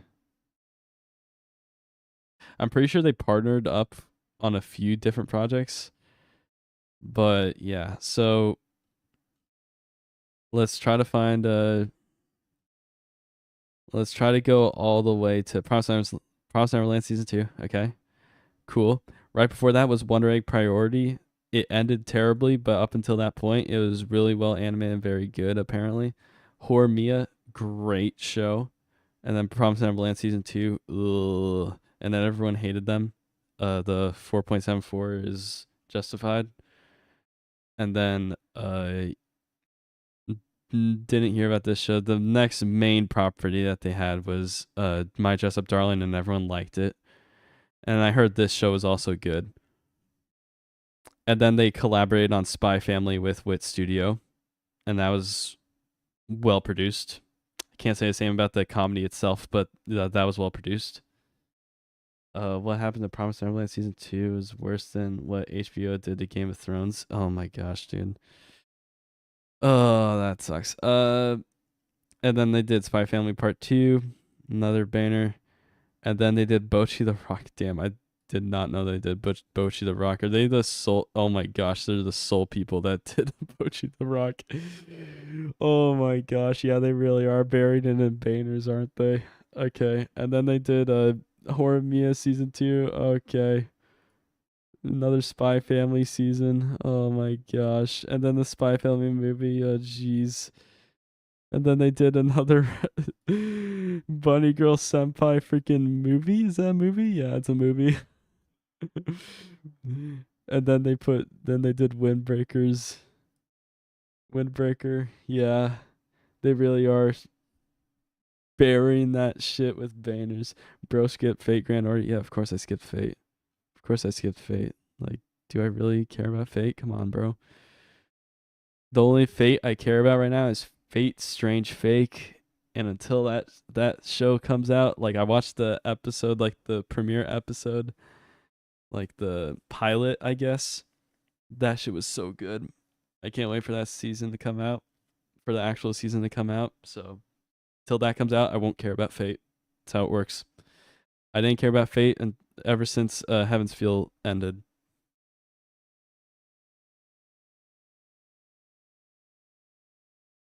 And I tried getting into the mobile game and I could not stomach it. First few chapters, fucking ass. Okay, let's go back.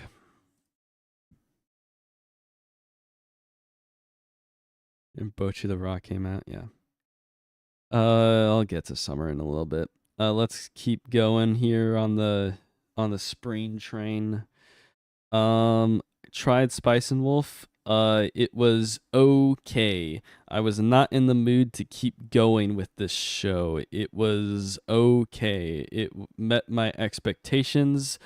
The main girl is very cute, and the main protagonist is very reasonable and kind, I guess. Um, it's a very slow show, so if you're not in the mood to watch a slow show like I was at the time, you won't be able to stomach it. And I lasted 3 episodes. I need to pick this show back up. I got to give it a shot. Yep. Everyone watching? Yep, I'm watching Loser Ranger as well. We'll get to that.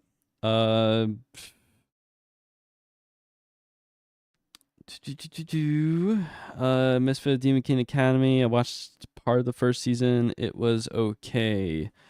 Watched the first episode of this. It was awful. I think I said my piece on one of my live streams. A few of my friends are currently watching this. I stopped after episode 4. Yeah, the show's kind of ass. I'm not gonna lie. This show is surprisingly well written. I have yet to watch the final episode. Wow, Elf Bride, that's crazy. It follows the trope. It follows the Sylphie trope. Oh damn. Wow, incoming roast coming in. I'm I like this show a decent bit, but I do not. One thing I do not like though, I feel like this show kind of slows down ever since she's introduced. I do not like her character that much at all. I feel like her dynamic with the main cast is not really great and not very funny. She's just cute bait. Similar to how Anya is just like sort of cute in Spy Family. She kind of fulfills the same purpose, except she's kind of a mix of evil. Sort of. She's kind of evil, but not really. Yeah, I like this guy a lot. He's really cool. I like his exchanges with the MC. So yeah, this show's all right. I definitely think this rating is deserved. Around a 7.5 is probably reasonable. Um, bro, you gotta watch the Fate Grand Order Camelot movies. Is it in 2 parts? I believe it's actually Peak of Fate, especially part 2. Do I need to play Fate Grand Order in order to watch it? Do you need to tell me that before I start watching that? Um, I loved Loser Ranger. Got tired of The Boys, but Edgelord reigns. Okay. I know The Boys is not included here, and I know an episode is about to air in an hour. But The Boys is so damn good this season. They finally made Homelander the main antagonist after ever since season 1. I was hoping to get back to that high of having Homelander as the main antagonist and the sole focus of the antagonist group, but they finally did it again, and I'm so fucking happy, and it's so damn interesting. Homelander's such a good character. The Frenchie arc I did not care for. Uh, I do like freaking I do like Aussie Boy. I do like the normie ass white guy. Um, all that shit's good except the Frenchie bit. The Frenchie bit and his girlfriend slash ex, I guess, is not for me, bro. Uh, enough said about the boys. I watch a few episodes just cause watching anime on YouTube is so comfortable. It's insane how easy it is to binge watch it. Yeah, probably in your country, true. Um, not the case for not the case for me in the US. It's not the same. Pff,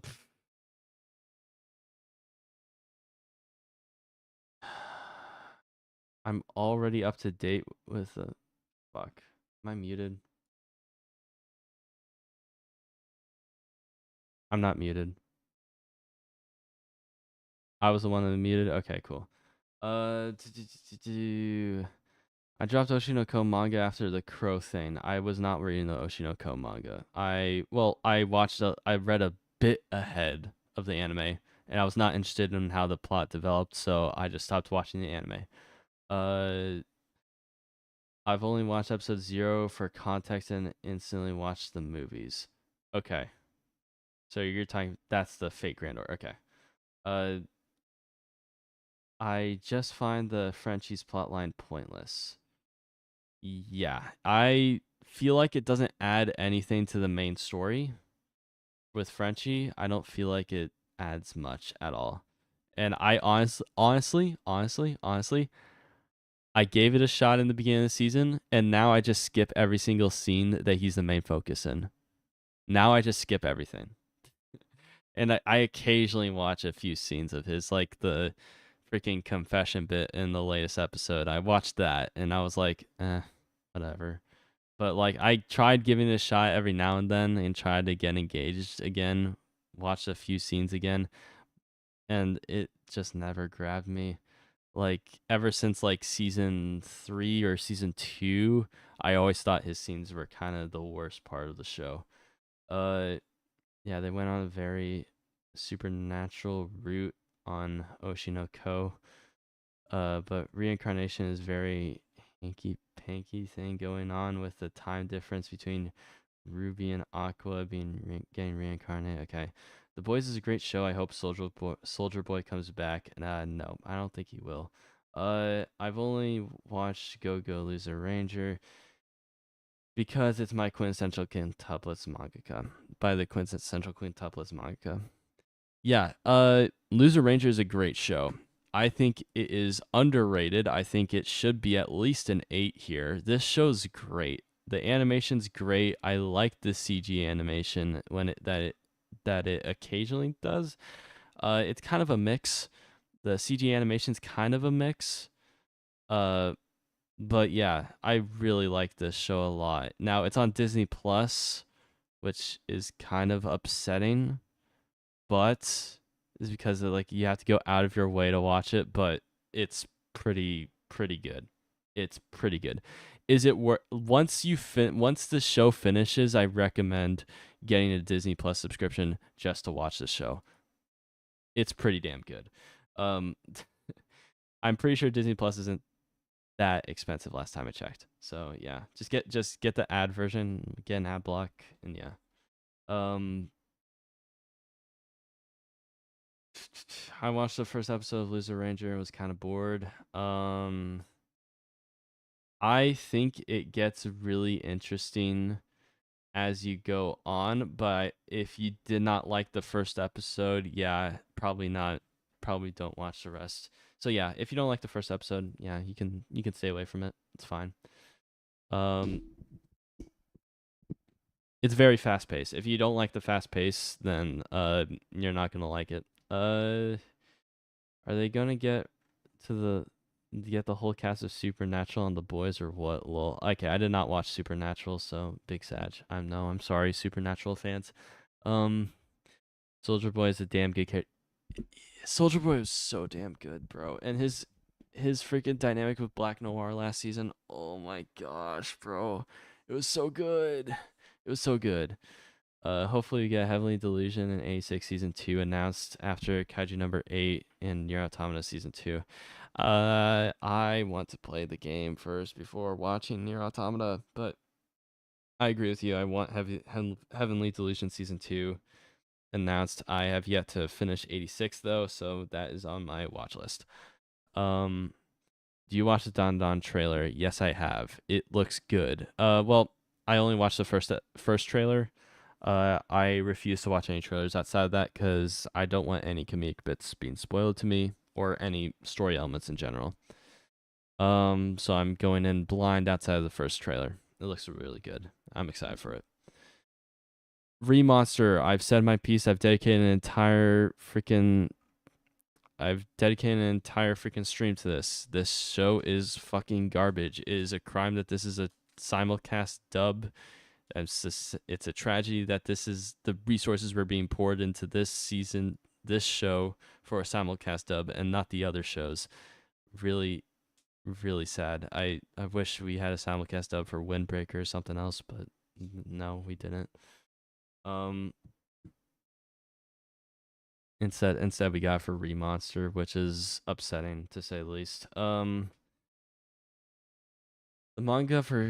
The mangaka for Quintessential is the same for Loser Ranger, and with the way Quintessential ended, I'm afraid it's gonna end in a bad way. Like Quintessential Quintuplets is a very different show from Loser Ranger, so I feel like you have to give this mangaka like a decent like chance of delivering a good ending with Loser Ranger. Especially if you're currently invested in the show and you like it right now, I wouldn't stop watching it because you lost faith in the ending. And also, I got spoiled on the ending for Quintessential Quintuplets. Best girl freaking won, dude. Okay, sorry, I didn't watch anything outside of season 1, but hey, bro, I'm just or like in a little bit of season 2, but hey, bro, like best girl won. Sorry, bro. Sorry to disappoint. Um, sorry to disappoint. I like Remonster, but I find it much more objectionable than Mushoku Tensei. I don't understand why Mushoku Tensei gets so much more hate. It's because it's more popular, okay? It's like how like Star Wars is getting so much hate. It's a very popular show, but there are way more controversial shows than Star Wars and what it's currently doing right now. Well, Actually, probably not. Star Wars has a lot of resources poured into it, so having stuff as like stupid as what's happening with the Star Wars series right now is like a bit questionable. A lot more questionable than what happens with Remaster, but it's crazy how much Crunchyroll promotes the Remaster. It's actually insane. Mushoku Tensei season 3 probably coming out in January 2026 at the earliest. Gonna be a long wait. I hope it's at least. I hope they hold off on it until at least 2027 and make sure it's ready before doing it. But yeah, or 2026 if it's one core. 2026 if it's just one core, a 12 episode season. I'd be fine with that. Uh, Quintuplet's ending is really good, even though I wanted Mika to win. Lol. It's more realistic. Hold up, I skipped a comment. From what I heard, the quintessential quintuplets author was a potato farmer before he started writing the series. That's just what I've heard. If so, that's awesome. That would be awesome if that's true. It's more realistic. People don't like a show that hits them where it hurts. Honestly, I want season 3 to come out at 2027 January. Yep, I agree. Like a good 3-year wait to get everything down. Talentless is gonna save us in Mushoku Tensei season 3 apparently. Good luck. I don't mind who won in the end, just how it led up to it and rushing things that need more time for quintessential. They're probably only going to adapt the next 5 books of Mushoku Tensei. Next 5? Let me look at my freaking bookshelf here. 13, 14, 15, 16. Ending it on 17 would be a good idea, I guess. Yeah.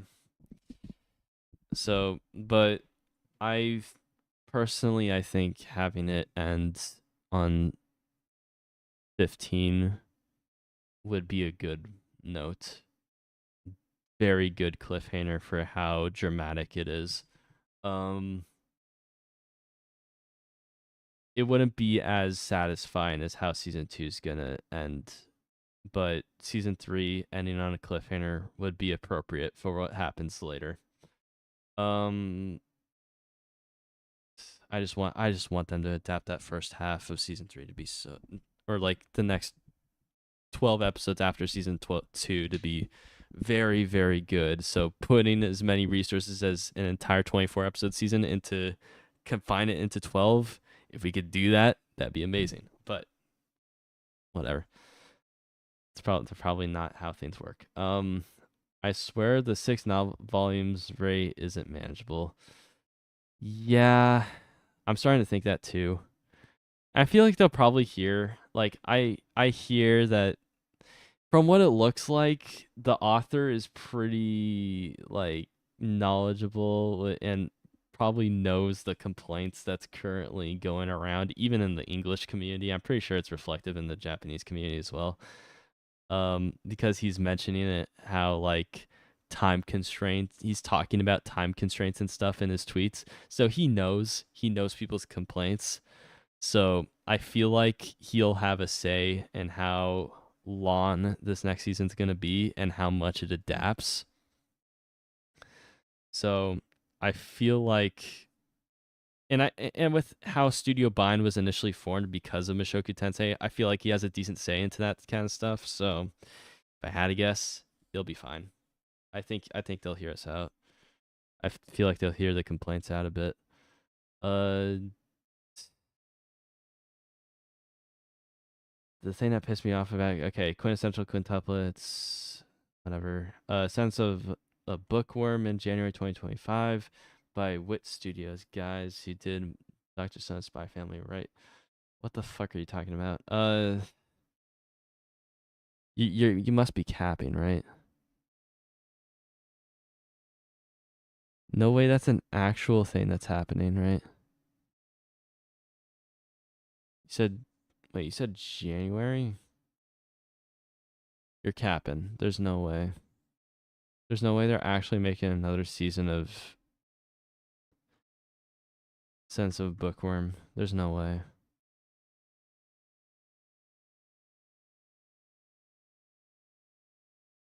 I hope you're kidding. Because, guys, your show is honestly kind of mid. Alright, you're kidding. Oh, fuck. Go back. How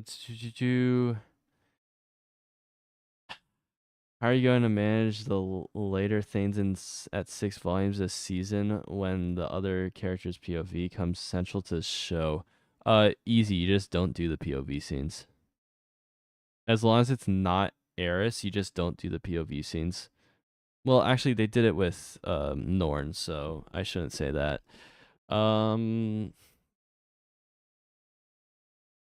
As long as it is less than a chapter, if the POV scene is less than 4 pages, then we don't adapt it, no matter how important it is. How about that? Or sorry, the Roxy bar scene would invalidate that point. 8 pages. 8 pages. I finished ReZero earlier this year. I liked it, but probably should have watched it before Mushoku Tensei because I just wasn't as invested in the characters. Yep. Same. What's your opinion on Ryuzu? Are you talking about the novel or the freaking anime? Because I only watched the anime, and the anime, Ryuzu is my least favorite character. Yeah, hopefully Mushoku Tensei Season 3 is adapted and great because the season will influence the rest of the series. Yeah. Best volumes of Mushoku Tensei for me are 5, valid, 6, valid, 7, based, 12, normie, 14, normie, and 15, normie, from what I've read so far. Okay, those are 7's based, 5 and 6. Okay. Sakamoto Days, from what I've heard, sounds like it's going to be good. Yeah, I've heard. My friend's a really big fan of Sakamoto Days, so he said it's going to be pretty good. Let me double check to see if there's anything left that I have watched. Girls Band Cry, I was really impressed by the first few episodes. I need to get back into it. I don't know why I stopped watching. I think I watched the first 3 or 4 episodes like a week and a half ago, so I need to pick that up. I need to pick that back up. Right now you can only pirate it, unfortunately, but yeah, you probably know where to go for that.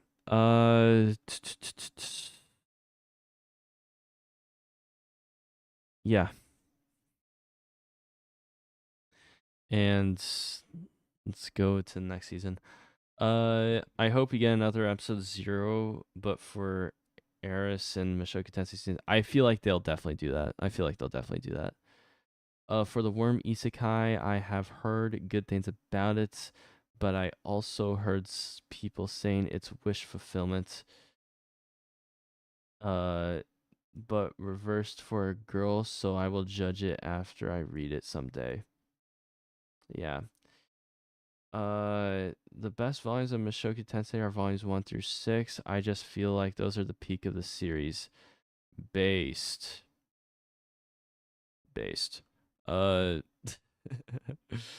Very based. I don't know if you're correct on that one. This is easily gonna be the best. Dude, the marketing campaign for this freaking show is absolutely nuts. Let me pull up the latest freaking thing for it. This is actually hilarious. I think my headphones are off, actually. No, they're not.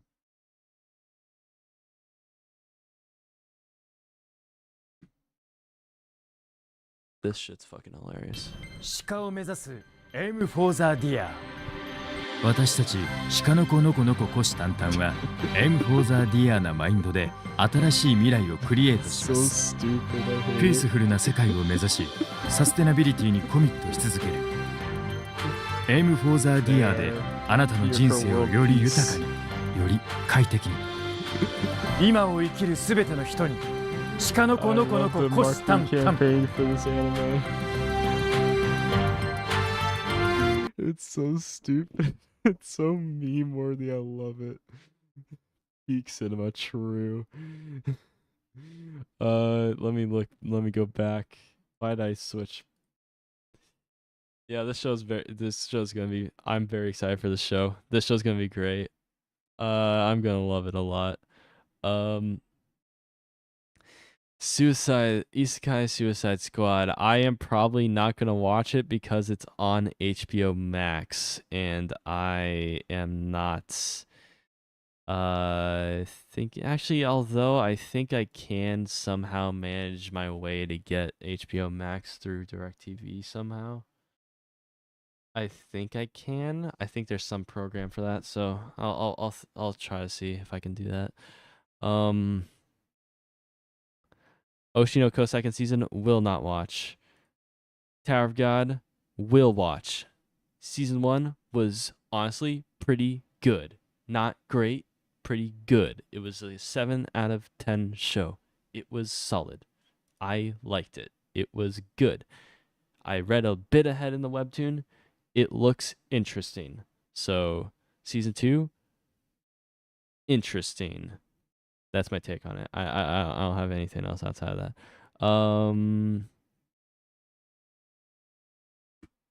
Alia hides her feelings in Russian. I have no clue what this is, but I'm gonna read it anyway. Where is it? What do you have? Where are the comments? My dear friend, true. Am I the only one that finds JJK season 2 overrated? If you don't like action scenes, I understand. If you do, what the fuck is that take? They were like, it's a weird show, let's embrace it. True. The marketing team was just like, we need to make sure the people who watch this show aren't thrown off by it. So let's make the marketing campaign and make the trailers as stupid as possible. And they did it. They accomplished that mission. I know exactly what I'm going to get with this show.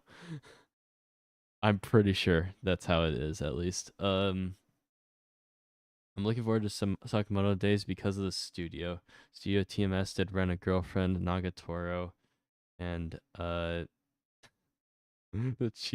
Isekai, the cheat skill. Anime was dog shit. Oh, that's funny.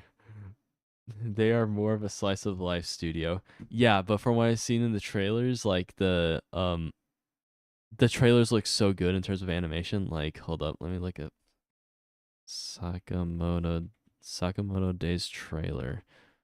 Like the art style looks so good, bro. Like, damn. This is so... Like, this looks so good, bro. I like how it's like very much like the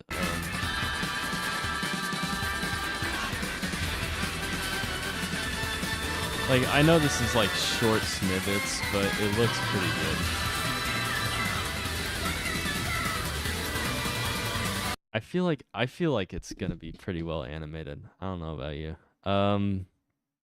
Well, I do know about you. You said you're not looking forward to it because of what that studio animated before, but it's mainly the staff that really counts. Like, you look at how inconsistent Madhouse was before Freerun, and it's like, wow, that's crazy. It's really the staff that really holds the power, not the studio.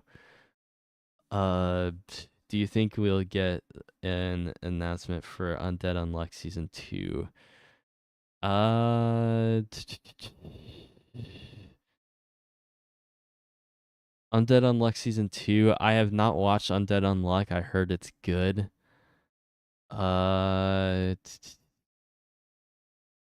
I don't know. I feel like the Deer anime is gonna be a Nichijou 2.0 lol. Correction for you, it's gonna be better than Nichijou because there's a deer in it, or a deer hybrid in it. Okay, that's the best part of it about it. Okay, there's a deer in it. CGI deers too, not just one. New Rona 1/2 coming out now seems fitting to these days. I don't know what that means. Anyway, let me read this. Smart, refined, and strikingly gorgeous, half Russian, half Japanese. As Elisa is considered to be the idol of her school, with her long silver hair, mesmerizing blue eyes, and exceptionally fair skin. She has captured the hearts of countless male students while being highly admired by all others. Even so, due to her seemingly unapproachable persona, everyone remains wary around the near flawless girl. One of the new exceptions is Elisa's classmates, Masashika Kuze. Okay, Masachika. Okay, whatever. A relatively average boy who spends his days watching anime and playing gacha games. Relatable. Despite his nonchalant demeanor, Anasa Chika is a sole student to receive Elisa's attention. Unable to be fully honest, Elisa is frequently harsh and only expresses her affection in Russian. Unbeknownst to her, however, he actually understands the language, yet simply pretends otherwise for his own amusement.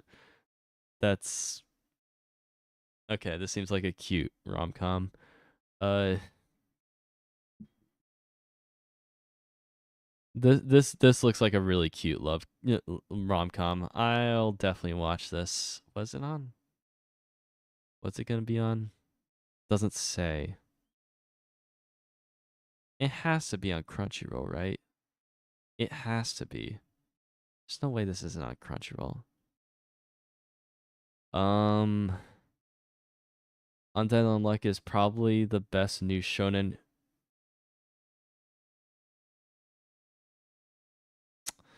Okay, do we need to like? We need to get you to watch this. Apparently, like I watched the first few episodes of Undead Unluck. It was pretty decent. And when I say the first few, I mean like the first 6.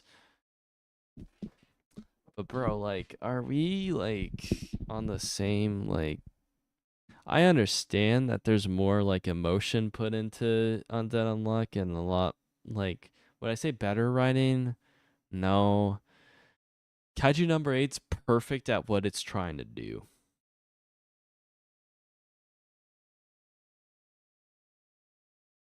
New shonen. What about Fire Force? Oh, okay. Are you seriously saying that Fire Force is okay, whatever. I have not finished Fire Force, so I cannot judge that. So I'm going to hold my judgment on Fire Force, but I gotta say, Jujutsu Kaisen's probably better than Fire Force. Ah, but whatever, it's fine. Um, sounds like my type of woman. Lol, jeez. Fairy Tale, nope. Days with My Stepsister. This sounds like a red flag. Uh, Yuta gets a stepsister after his father remarries Saki, who happens to be the number one beauty of the school year. Why is it? Because she's blonde? They promise each other not to be too close, not to be too opposing, and to simply keep a vague and comfortable distance, having learned important values about men and women relationships from their parents' previous ones.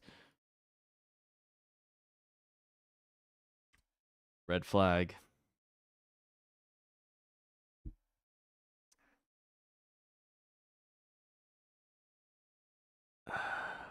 Saki, who has worked alone for the sake of her family, doesn't know how to properly rely on others, whereas Yuta is unsure on how to truly treat her.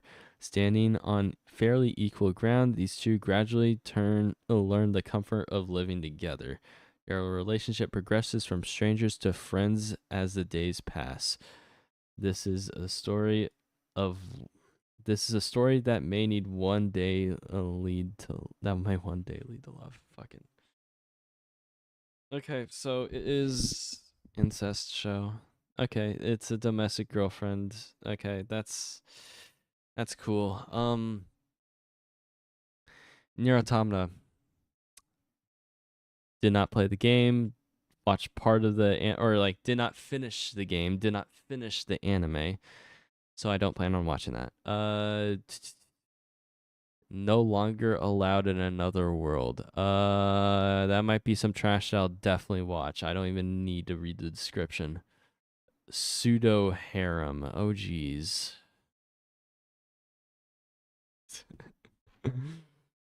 uh, not probably. It is better, but I think Fire Force is better than Undead Unluck in my opinion. Your opinion is simply invalid. Uh, great incest show. Lamau Fire Force I dropped because of all the unnecessary fan service that would happen in important scenes. JJK put me to sleep probably because Yuji is bland MC. I liked it. I liked the movie though. Yuji is starting to grow on me as the anime is progressing. But yeah, I understand what you're talking about. He's not too boring, really. Honestly, I recommend watching the first core of season 2 Jujutsu Kaisen, where it's a flashback of Gojo's school days. That shit was so damn good. It's probably the best part of Jujutsu Kaisen in my opinion. The best arc in Jujutsu Kaisen in my opinion is probably the first few episodes of season 2. It was so damn good. I loved it.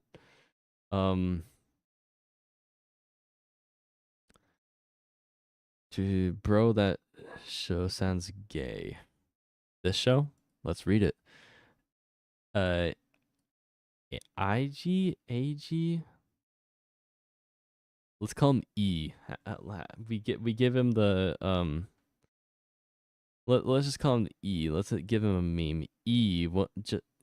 A second year high school student wants to be a scholar. To help him realize his dream, Rin, his junior in the drama club, uses her acting skills to create a harem of loving girls for him.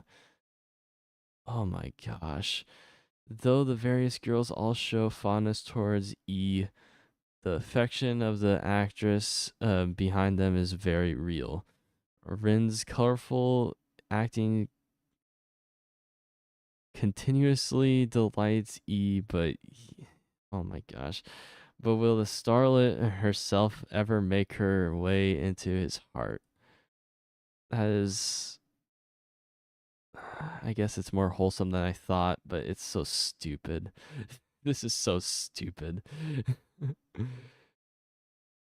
The show sounds gay. The domestic girlfriend one, that's like the exact opposite of gay. That's like the most horny, straight horny garbage I've ever seen. It's the exact opposite of gay. It's so straight that it's incest. I don't know what to. Okay.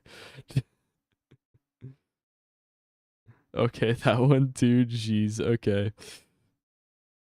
Oh no, this one's etchy, bro. 2.5 dimensional seduction. Oh my gosh, what is this? I have no interest in real girls, so claims Okumura, the president of the school's manga club. He's your typical otaku, obsessed with very sexy 2D manga character known as Liliel. Then this news Then the new school year starts and a real 3D girl named Rarisa, whose passion is cosplay, joins the club. Rarisa convinces Akumura to become her photographer, and guess who her favorite manga character is? Not only that, but Rarisa is to modeling the fetishy stuff. Oh my gosh. The boundaries between 2D and 3D start to blur as this hot-blooded romantic comedy unfolds. Oh jeez, bro. Okay. Is that a watch, guys? Call him edgy. Oh my gosh, he is. Uh, Ghetto's backstory episode was my favorite episode. True, that was a very good episode. Uh, no domestic girlfriend one. Okay. No, it's incest, but it has a psychology aspect. Great. I'll probably watch it, but it's still red flag.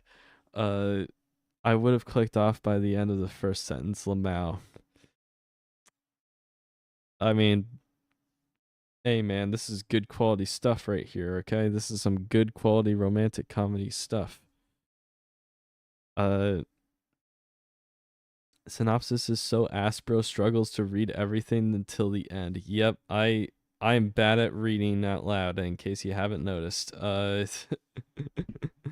probably noticed.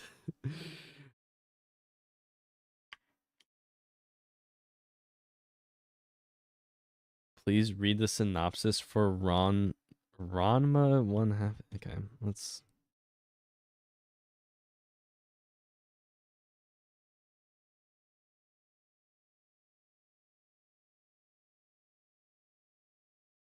Is it this one? I doubt it. Is it this one? Which one is this?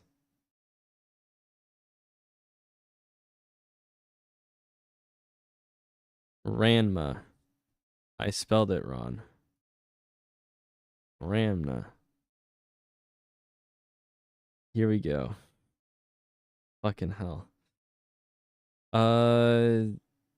Sontendo Son. I am gonna say Son runs the. This looks like a very old show. 80s. Geez. Runs the martial arts school accompanied by his three daughters, Akane, Nabiki, and Kasumi. One day, the sisters' lives are turned upside down when their father announces that he has promised one of them to be married to a fellow martial artist's son in hopes of carrying on the family legacy. In addition to their mixed reactions when the fiance arrives, the last thing the Tendo family expects is Rana Saotome and his father Genma. Rama has been training in China with his father until an unfortunate accident changed them both. Now, when water touches them, Rana turns into a girl and Genma into a giant panda. The gender bender show. Okay, dude. All right. Rana 1/2 follows Rana as he attempts to get along with his newly betrothed. The youngest of the Tendo sisters, Akane. As the two begin to attend the same school, they deal with fellow friends and rivals, all of whom have something to say about their engagement. It's a banger. It's definitely in my top 10 favorite anime. Show is so funny.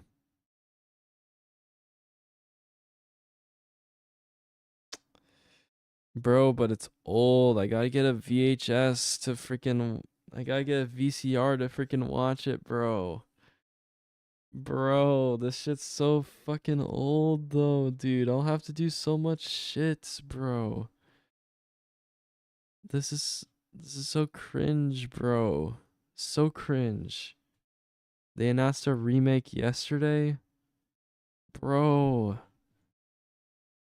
Bro, I'm gonna freaking die of old age, bro. I don't have time for this bullshit, man. I don't have time for this. I don't have time for any of this. Bro, I'm 23. I'm gonna die of old age before I can even watch this. uh 2.5 is something I might have tried back when it only has 40 shows a season. Now I don't have time. I've read the manga for 2.5 anime because I was just reading a random manga and it was like Dress Up Darling but much more fan servicey. Oh my gosh. They announced a remake yesterday. Okay. They coming out with a new series. Great. I'm so happy for you guys. For you guys. Me, I don't know, bro. I don't know, bro. I'm okay. Is there any other shows this season that I should look into? Any other shows? Because I'm probably gonna look at the next season, see if there's anything that catches my eye in the following season. Pretty sure that's it. Plus sized elf, guys. Plus size elf. Oh my gosh. A massage therapist is about to head home for the day when is saddled with a rather strange patient. This lovely lady has emerald eyes, pointy ears, and grew up in the forest. Everything about her screams elf, except for one thing: her bodacious body. Great. It turns out she left her world but loves junk food in this one, and now her obsession has caught up with her. Can Noah can help this lovable elf girl lose weight and keep it off? Too many losing heroin is going to too many losing heroines gonna be a good show. Okay. Failure Frame is a guilty pleasure. Revenge Sky like Arafreda. Delica okay. Okay, got a few recommendations here. All right, let's look. VTuber anime. Oh, that is a VTuber anime. Shit. All right, guys, your recommendations have to be put on hold. Okay. VTuber Legend. How I went viral after forgetting to turn off my stream. Damn. 20-year-old. Okay, hold up. My nose is freaking out here. Give me a sec.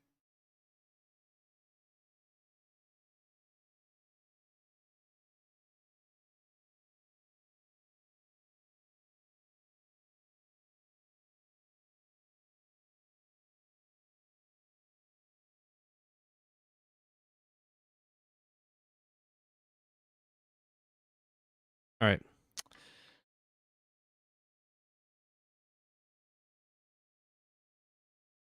You weren't lying in your Mushoku Tensei live reading. TTS reading was better. Yeah, I know. And for those of you who were complaining about freaking, oh man, you're the TTS, bro, it's so annoying. I'm like, bro, you mispronounce these things all the time. Bro, so do I. In fact, more so. Shut the fuck up.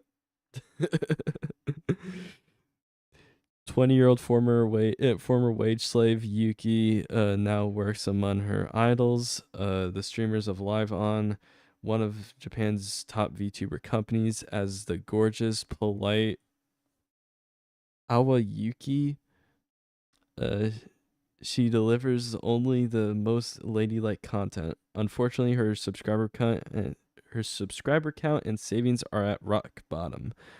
One evening, after Yuki thinks she's ended her stream, she cracks a few cold ones and more than a few crude jokes while watching Live On's video archives. But her viewers hear it all, and clips of her bodily drunken commentary go viral overnight. Yuki thinks her career is over until her manager reveals that everyone on Live On has been waiting for her to snap all along and gives her free reign to drink on stream. This actually sounds amazing. this actually sounds amazing. Now free of all feigned purity, she jumps right into her new rowdy drunk character and is welcomed to the fold by her fellow Live On VTubers who turn out to be just as crazy as she is.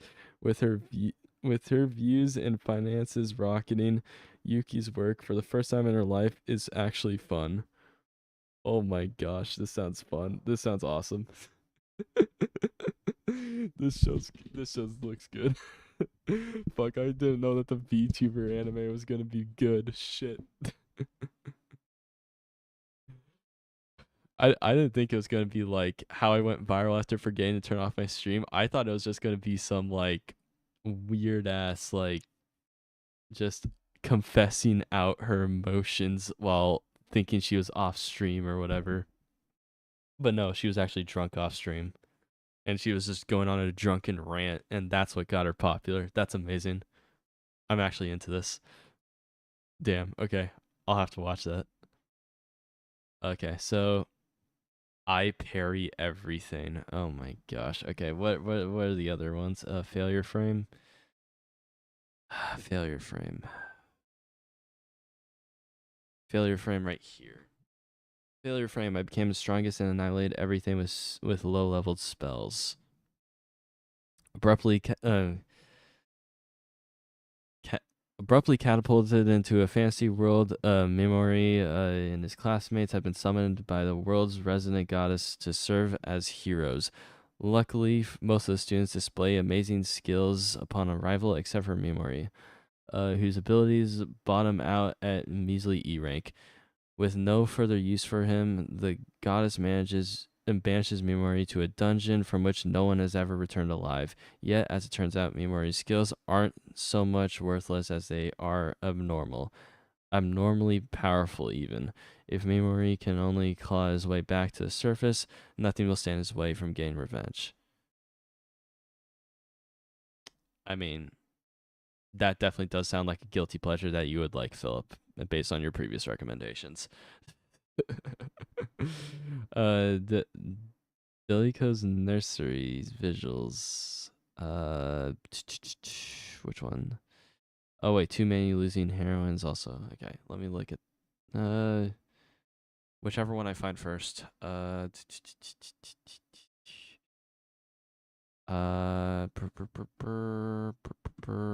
think I've read everything above here, so I'm gonna scroll down. Wait, maybe this one. That's Crusade. Okay, no. So let's scroll down. Let's keep scrolling down.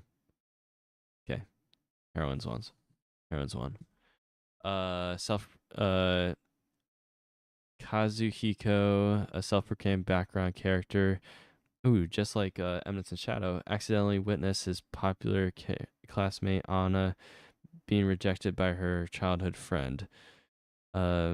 Since then, Kazuhiko has become involved with her several loser heroines, including Anna. Uh, huh. A1 Pictures is animating this. We don't need sound. I just want images, and I don't want to be claimed by music. So this does look like a decent show, decent quality, and the description is very vague, so I'm interested. Sounds like she accidentally started an OnlyFans. Yeah, that VTuber anime is freaking nuts. Okay. And Delico's nursery. Okay, let's look. Let's try to find that.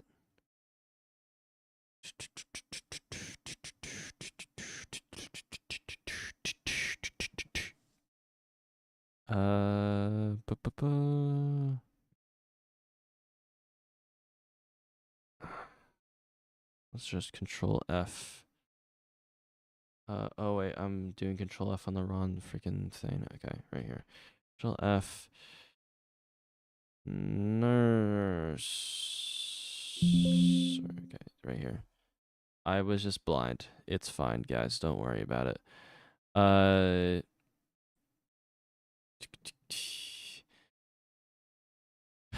Dolly is an aristocrat from the prestigious Delico family and an elite member of the Blood Pact Council who has a promising future.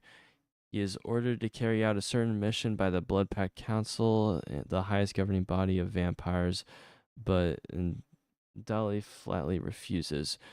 When Gerard, Dino, and Henrique, who are frustrated fellow members of the Diet, go to try to persuade Dolly, they find Dolly cradling a young child himself. Meanwhile, a mysterious series of murders targeting vampires occur in the streets. There seems to be some sort of past connection between Dolly and the antisocial organization Pendulum. Okay. Which is believed to be the mastermind. With all with all our blood and pride, let's show that we can achieve both duty and child rearing. Okay. A tale of a noblesse oblige child care struggles by vampire aristocrats. Will it be possible to balance the splendid gothic world with the careless child rearing that takes pride in? Interesting. Let's see the visuals that you're talking about. That is interesting. Wait a second. Damn, that is interesting.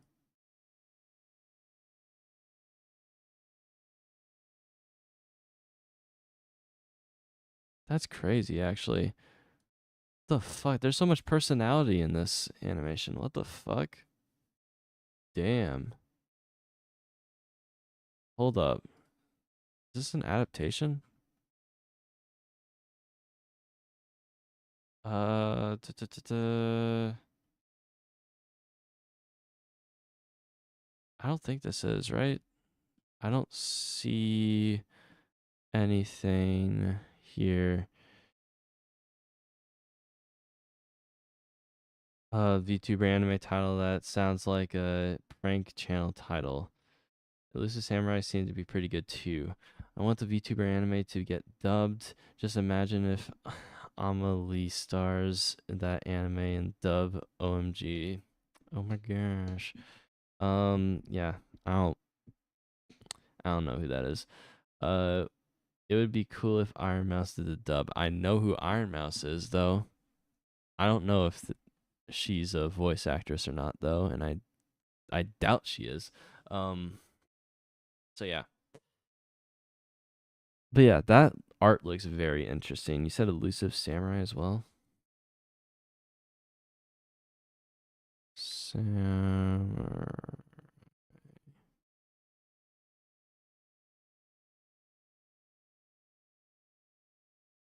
Where's Elusive Samurai? Damn, bro. I can't find it. Damn. Shit. No. Screw it all. The VTubers on YouTube to the dub. Nuxtaku would be welcome in it. Jeez. Let's have Nuxtaku voice the main character. How about that? This sounds awful. All right, I think that's it from here. Let's go to fall. Oh, one thing that I should mention. Where are the movies? Where are the movies? Doesn't it show the movies? All right, this one comes out, I believe, this week. I will be watching this.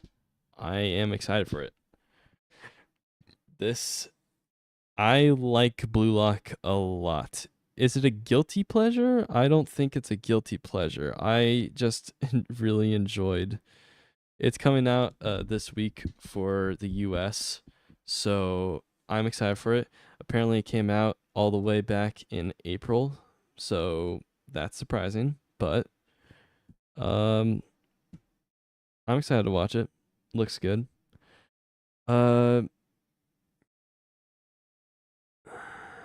Is the name in Japanese? I'll look. But yeah, in case for those of you in the US who are wondering, like trying to find like a good movie to watch in theaters, Blue Lock episode Nagi is gonna be out soon. On Friday, I believe. My headphones just turned off. I would love Nux doing a Persona dub. Oh jeez, no. I don't know. I stopped watching Blue Lock after episode 2 or 3. I liked Blue Lock a lot. It was really good. I tried reading the manga. It kind of falls off eventually because it just never ends when it should. But whatever. Um, Nige. Oh wait, no, wrong season. Nige. Okay, this one. Seemed pretty good too. 8-year-old Tokiyuki, the next successor of the Kamakura shogunate. Okay, fucking hell, the words. is a young boy lacking talent and everything besides hide and seek. One day, his carefree life is abruptly turned upside down. Owen Takayuji, I assume that's how it's pronounced, brutally seizes power from the Kamakuras, fuck, ending their reign. Rescued by a self-proclaimed prophetic priest, Tokiyuki manages to escape with his life. Now he must evade those trying to kill him while recruiting comrades who can help him restore the Kamakura shogunate to its former glory. Set during the whatever period of Japan history, the tale of redemption, documenting the life of a forgotten hero that altered Japan's destiny by running away. Let me see the animation.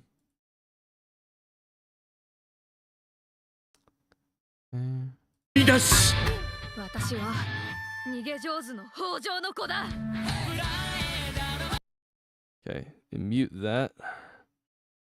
Interesting. I mean, animation looks good, for sure. But I don't think it looks nearly as unique as that last one you recommended.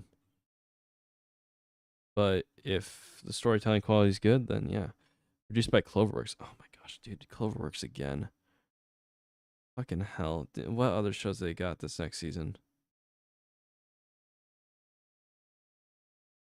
Is this one being made? What? May. Okay, it's already aired. What about this one? January 2025. Okay, so we won't have another Cloverworks in fall. Okay, so this is it. They finally have their freaking. Finally, they have a break, kind of, sort of. Probably got a lot of productions in their back catalog, but whatever, it's fine. I'm looking forward to it because the team in charge of Elusive Samurai is the same team who did Bocchi the Rock and My Dress Up Darling.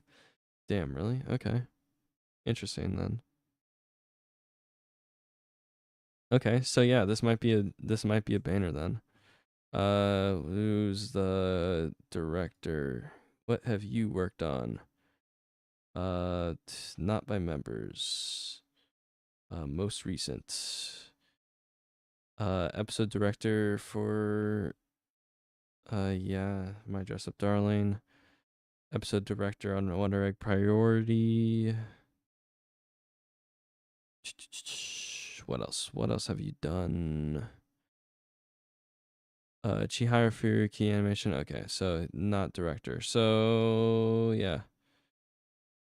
Episode director in a few shows that I know. But was director in this show? I do not know this one. Okay.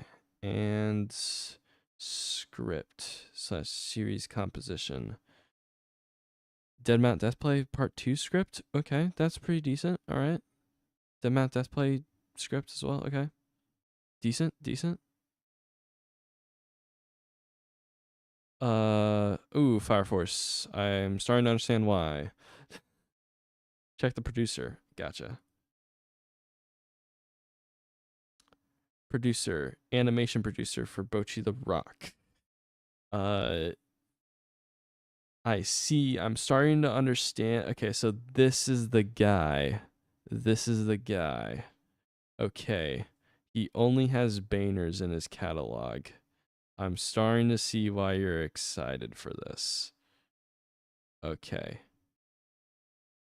Bro, what is this? Babylonia? Bruh. Bruh. Okay, he only has banners in his catalog, at least in terms of animation.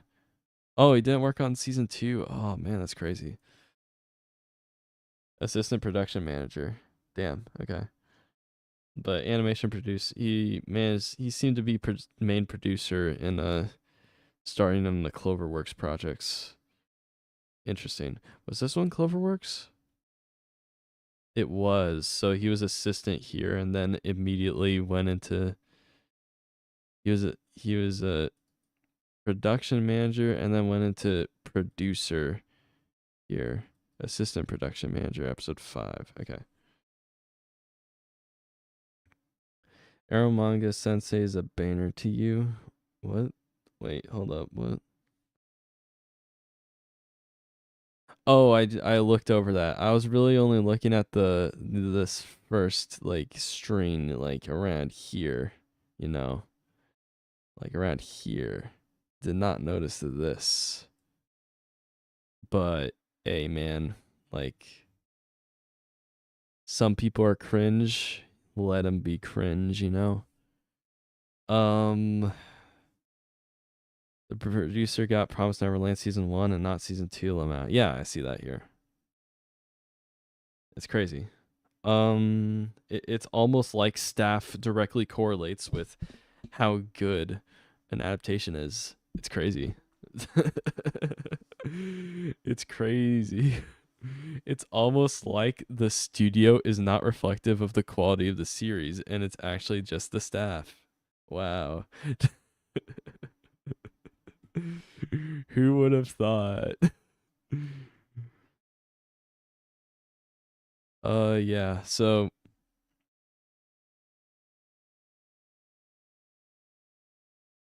everything depends on the producer.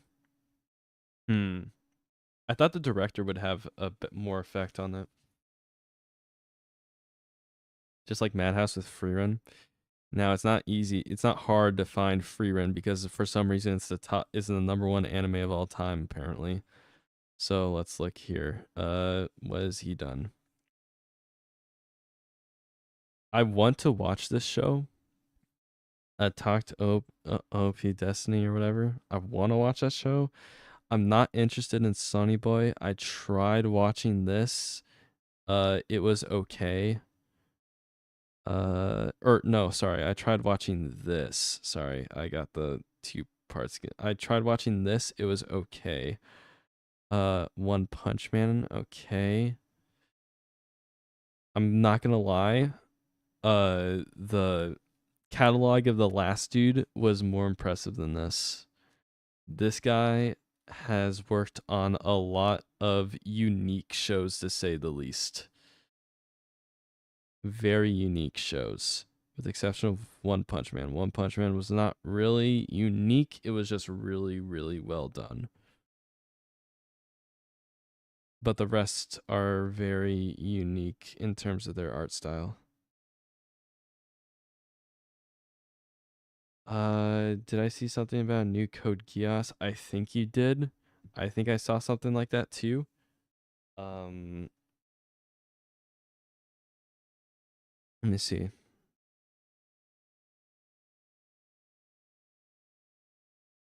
But there's a lot of new Code Geass shit. Like, look at this. Look at this garbage. Oh my gosh. When will it end, bro? View all results, bro. Oh my gosh, bro. It just won't end. Why? Why are you like this? Oh yeah, there's a new Code Geass. Is it a spin-off? Is it a spin-off? Hopefully it's a spin-off. Can it please be a spin-off? Can it not have to do with Lelouch? Actually, I think there are spin-offs already. Is this a spin-off? It is a spin-off. Fuck, dude. It will never end, just like Cold Case and Detect. I think I was good after season 2, bro. I think it ended pretty good on season 2. I don't think I need to watch any of the rest of that garbage. So yeah. Yeah, sucks. I don't think it'll ever grab my attention again. But yeah. Let's look at fall. Okay. All right.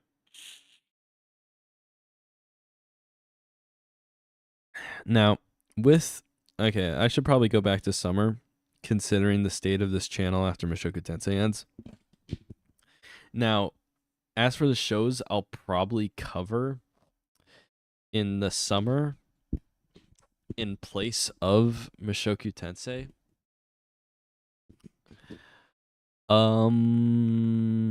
probably none of these.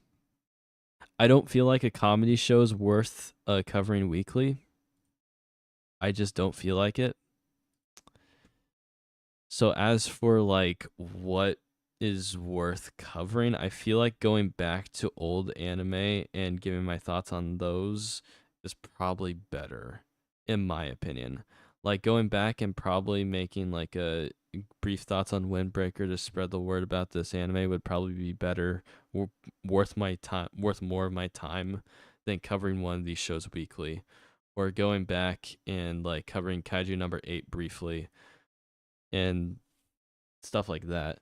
Thoughts on the Suicide Squad Isekai opening? I have watched that. It was really good in my opinion. I liked it a lot. There were it was very hard to tell like what's happening, but the animation itself was insane. Like for the brief parts, like everything was insanely brief, obviously, but like it was really good quality. I would probably enjoy that show if I watch it. Um, Considering I really like the Suicide Squad movie as well, but anime seems to be very different from like the actual. If it's adapting an American like IP, it tends to be pretty different, to say the least. Review Monsters versus Aliens after. Oh, true. I should, bro. Damn, bro. You're right. Shit. I forgot. Yeah. Underrated masterpiece. Nah. There are a few good jokes in it that I occasionally quote, but nothing. The movie's not that great. It's not. It doesn't age as well as like Megamind or something like that. Uh, that's on Wistoria. Is directed by Wistoria.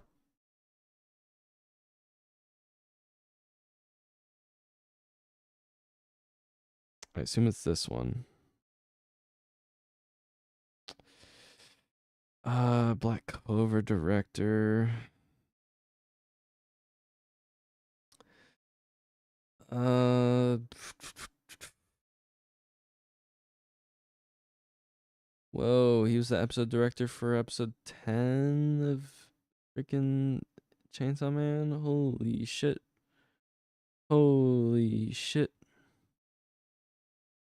Uh, Jeez, bro. He's the director, script, and series composition. What the fuck? Damn, bro. Chill. He's got a lot of roles, apparently. Jeez. Chill. How's the original? Not that great. Okay. Not that popular either. That's crazy. Okay. Dude, everything gets an anime adaptation nowadays. Jeez, oh. Uh, but yeah, as for fall though, I'll definitely cover ReZero season 3 as it airs.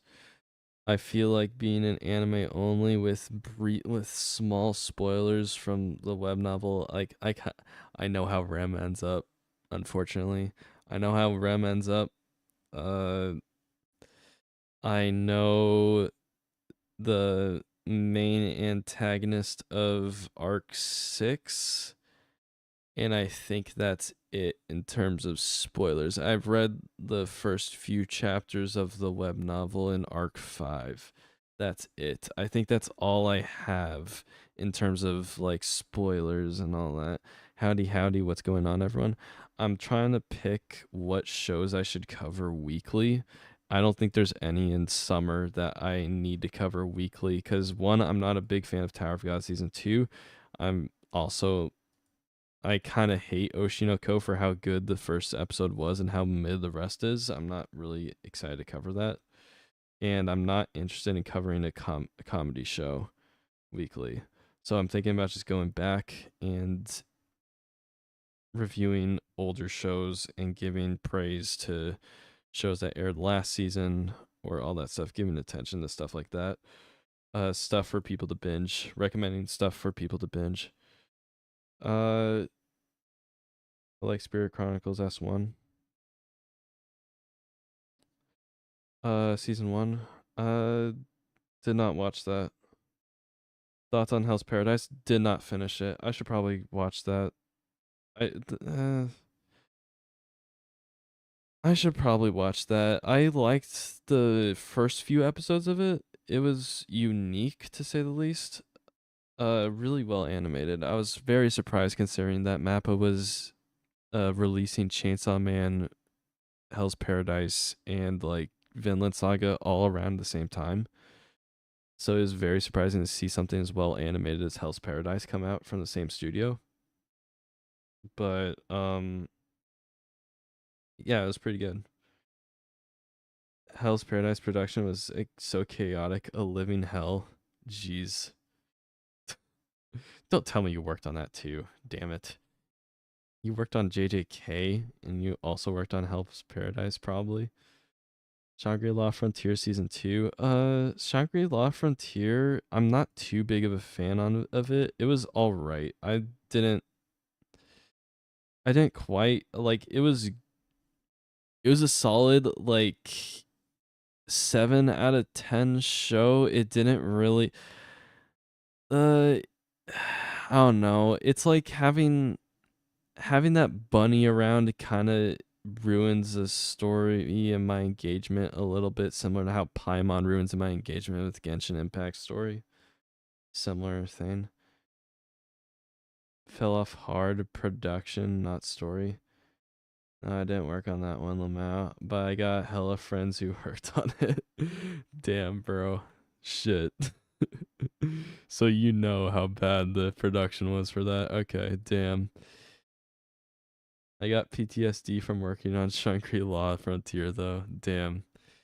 When I looked at Shangri-La Frontier and I looked at the staff behind it, first off, 3 producers. Okay. I looked at like the studio and they've never done anything like that crazy. Where's the studio? I'll look at the staff in a second. The studio haven't really done anything that crazy. Like they've done this show. That's one notable one. They've done this show, which is another notable one. But other than that, they haven't done much at all. So, and then when I look at like the producers, not much there. Not much there. And not much there. And then the director, like, he's got a lot of work behind him, but like, I'm not back a storyboard for 1 episode. Yeah, I'm not seeing much here. It's felt like I was in jail. Yeah, I mean, doesn't seem like it was crazy for how it was very sus with how good quality the season was and with how it being like 24 episodes and with how consistently good the animation was and with how little of a background these guys had. It was like off-putting to say the least. It was like, what, how is this happening? That was what I was like wondering. It's like the studio behind it, the main staff behind it. I was like, how in the world? This literally came out of nowhere. I have no clue how this happened. So yeah. Uh Pug in a dungeon? What? And SAO are rated low? Yeah, that one Shangri-La fight later in the season must have been crazy to finish. Don't remember what episode that was. Yeah, that was crazy. That was really crazy. Yeah.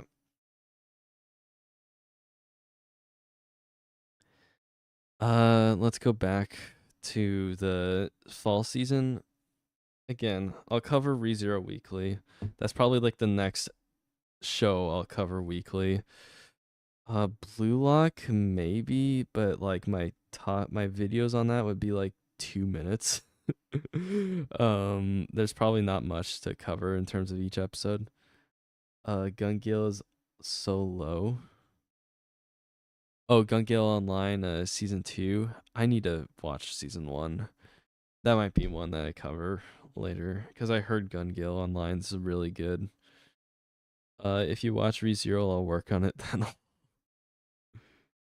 Bro, it's coming out in October. I don't think you can. I had to draw all those diamond scorpions in Shangri-La Frontier. Shit, oh, shit almost got me depressed. You had to draw all of those? Hold up, bro. Let me pull up that work real quick. Let me do something here real quick. No shot, bro. I know what episode you're talking about. No shot. It was episode 24. Let me mute it. Oh my gosh. Oh no. Those weren't CGI. They probably were, but there were a lot of them. Let me swap here real quick. This just oh my gosh. So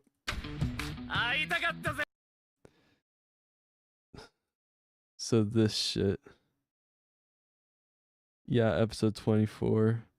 Just yeah, that's me. So a one-man wrecking crew for these scorpions. It was a one-man wrecking crew for this. Damn, bro. Damn, bro. Shit. Oh no.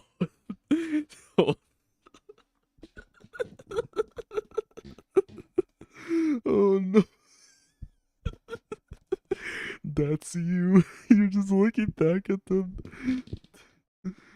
You're just looking back at them. You're like, fuck, I have to do all of these. Shit.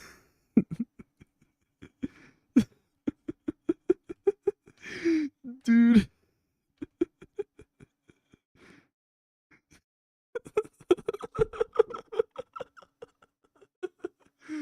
Oh, the MC must have been so relatable to you.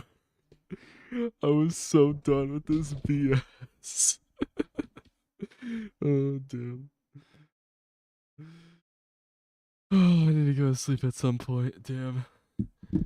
Oh, fuck. This is so entertaining, bro. Holy shit.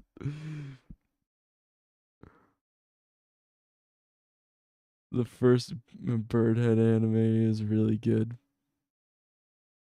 What do you mean the first? This was the first season. What do you mean the first?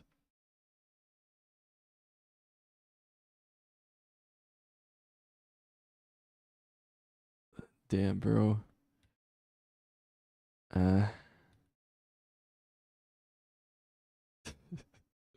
Don't tell me you had to do all of the scorpion scenes for all these for this entire episode. I had to animate all the scorpions smoothly so they can animate CGI on top of it. What? No. No shot. What? They CG'd over your 2D. No. No shot, dude. We got some talent here, bro. No way.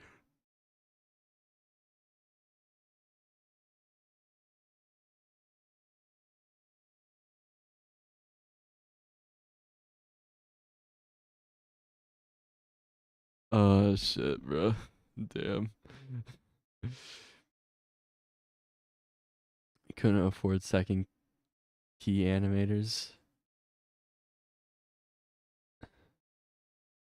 Uh badass badass talentless.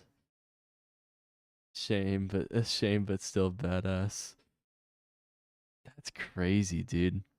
That's actually insane. But yeah, like oh fuck. They asked for a Ganga. I ran away.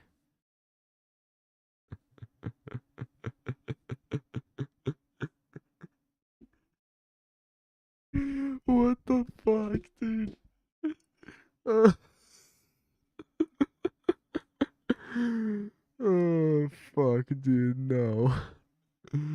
You ran away after they asked for more work from you? Damn, bro. Relatable. Holy shit. This is so you right now. You literally died. Yeah, I was so done. You literally died just like him.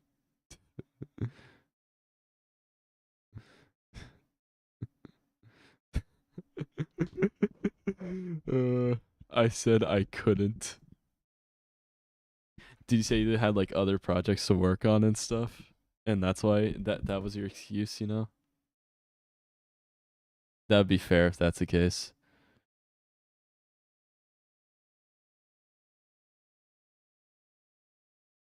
Also, you need to work on other projects at some point, right? Damn, bro. Shit. Yeah, I gotta tell my dude, my brother watched this show, bro. He knows your work. He doesn't watch too many shows, but he knows about this stuff, dude. You had to do this scene too, or was it just the first scene? Did it give you some insanely tight frame and time frame for the Gangaka? Triangular Frontier was fucking up all my schedule and time management. Damn.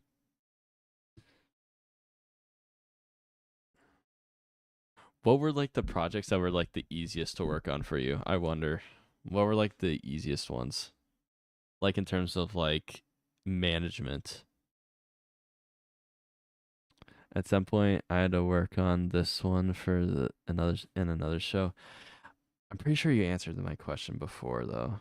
So I'm not too sure if you want to answer that. Anyway, I'm not sure if you want to answer that though. So I won't put the pressure on you.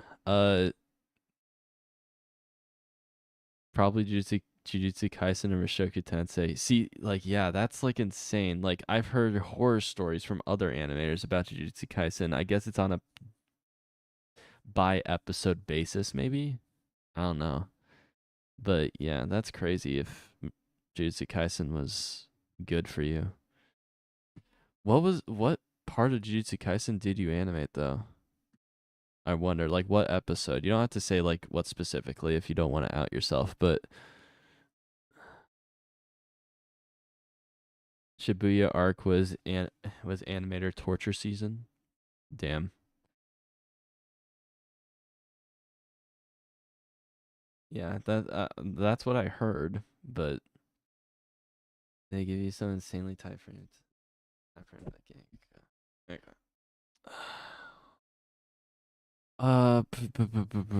Let's close lapless factor to not prevent any spoilers, but you know. Let's swap back to the base cam because I'm probably gonna have to end stream in a sec because I got a meeting in like eight less than 8 hours and I gotta sleep. So, I worked on Nanami versus Dagon, uh, Toji versus Dagon, and Toji versus Dagon. Okay. And Sukuna versus Maharaga. Yeah, but they couldn't finish the Maharaga because of the time because of not having enough time, right? Like they had to hold I remember you talking about the Maharaga, you working on that. So they had to hold off on that though, right? Like they had to stop production on that and rush things out though. I don't know how that's like one of the your nicest like experiences for working on it. Whatever. That's crazy. But yeah, all it's hard to pick a scene in Jujutsu Kaisen season 2 that wasn't a banner and well animated, so it's tough to pick one out, honestly. And it's crazy how some people said that the Maharaga fight was like was poorly animated. I was like, damn, bro, are you like fucking serious, bro? There's like, yeah, some shots lacked like detail, but like it was so fun. It was so funny to see people rage about that episode. I was like, they were obviously rushed, bro. I would not fucking. It's funny. It's funny. The anime I really enjoyed this season is Kaiju number 8. Yeah, Kaiju number 8 was definitely the best, one of the best seasons, like anime seasons or shows this season. 100%. Mushoku Tensei is definitely the best because of my personal preferences, but objectively, Kaiju number 8 is probably up there.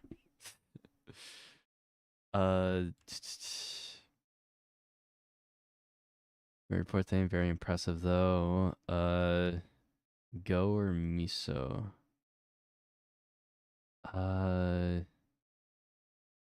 Technically it was under miso, but Go and Ayami helped on the episode. Okay. Yeah, so I gotta end stream at some point. I gotta make a Discord soon, but yeah, so you guys can continue talking and shit. But yeah, I feel bad ending the stream now. Let me says our episodes directors will.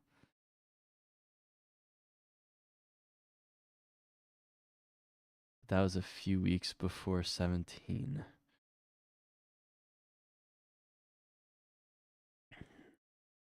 Damn. Okay.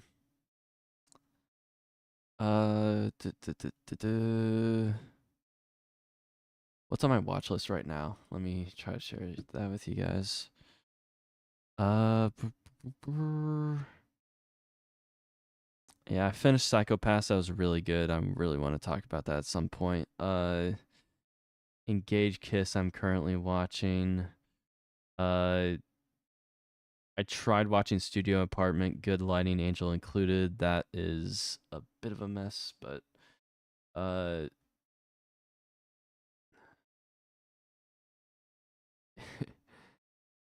3:30 a.m. is a good time to end. 12:30 to me, you know, but yeah. I did, but didn't claim the episode. Lol. But he did, but didn't claim the episode. It's 9:30 a.m. for me. Lol. Damn. Okay. Anyway, I think that's everything that I want to cover. Yeah, that was fun. All right, guys. I'll see y'all later. Should I unless I'll. All right, you guys vote. You guys vote here. Let's swap to the browser. Let's swap to the Chrome browser here.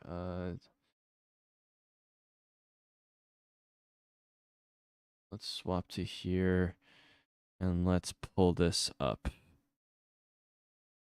Ba-ba-da, ba-ba, ba-ba. Hold up.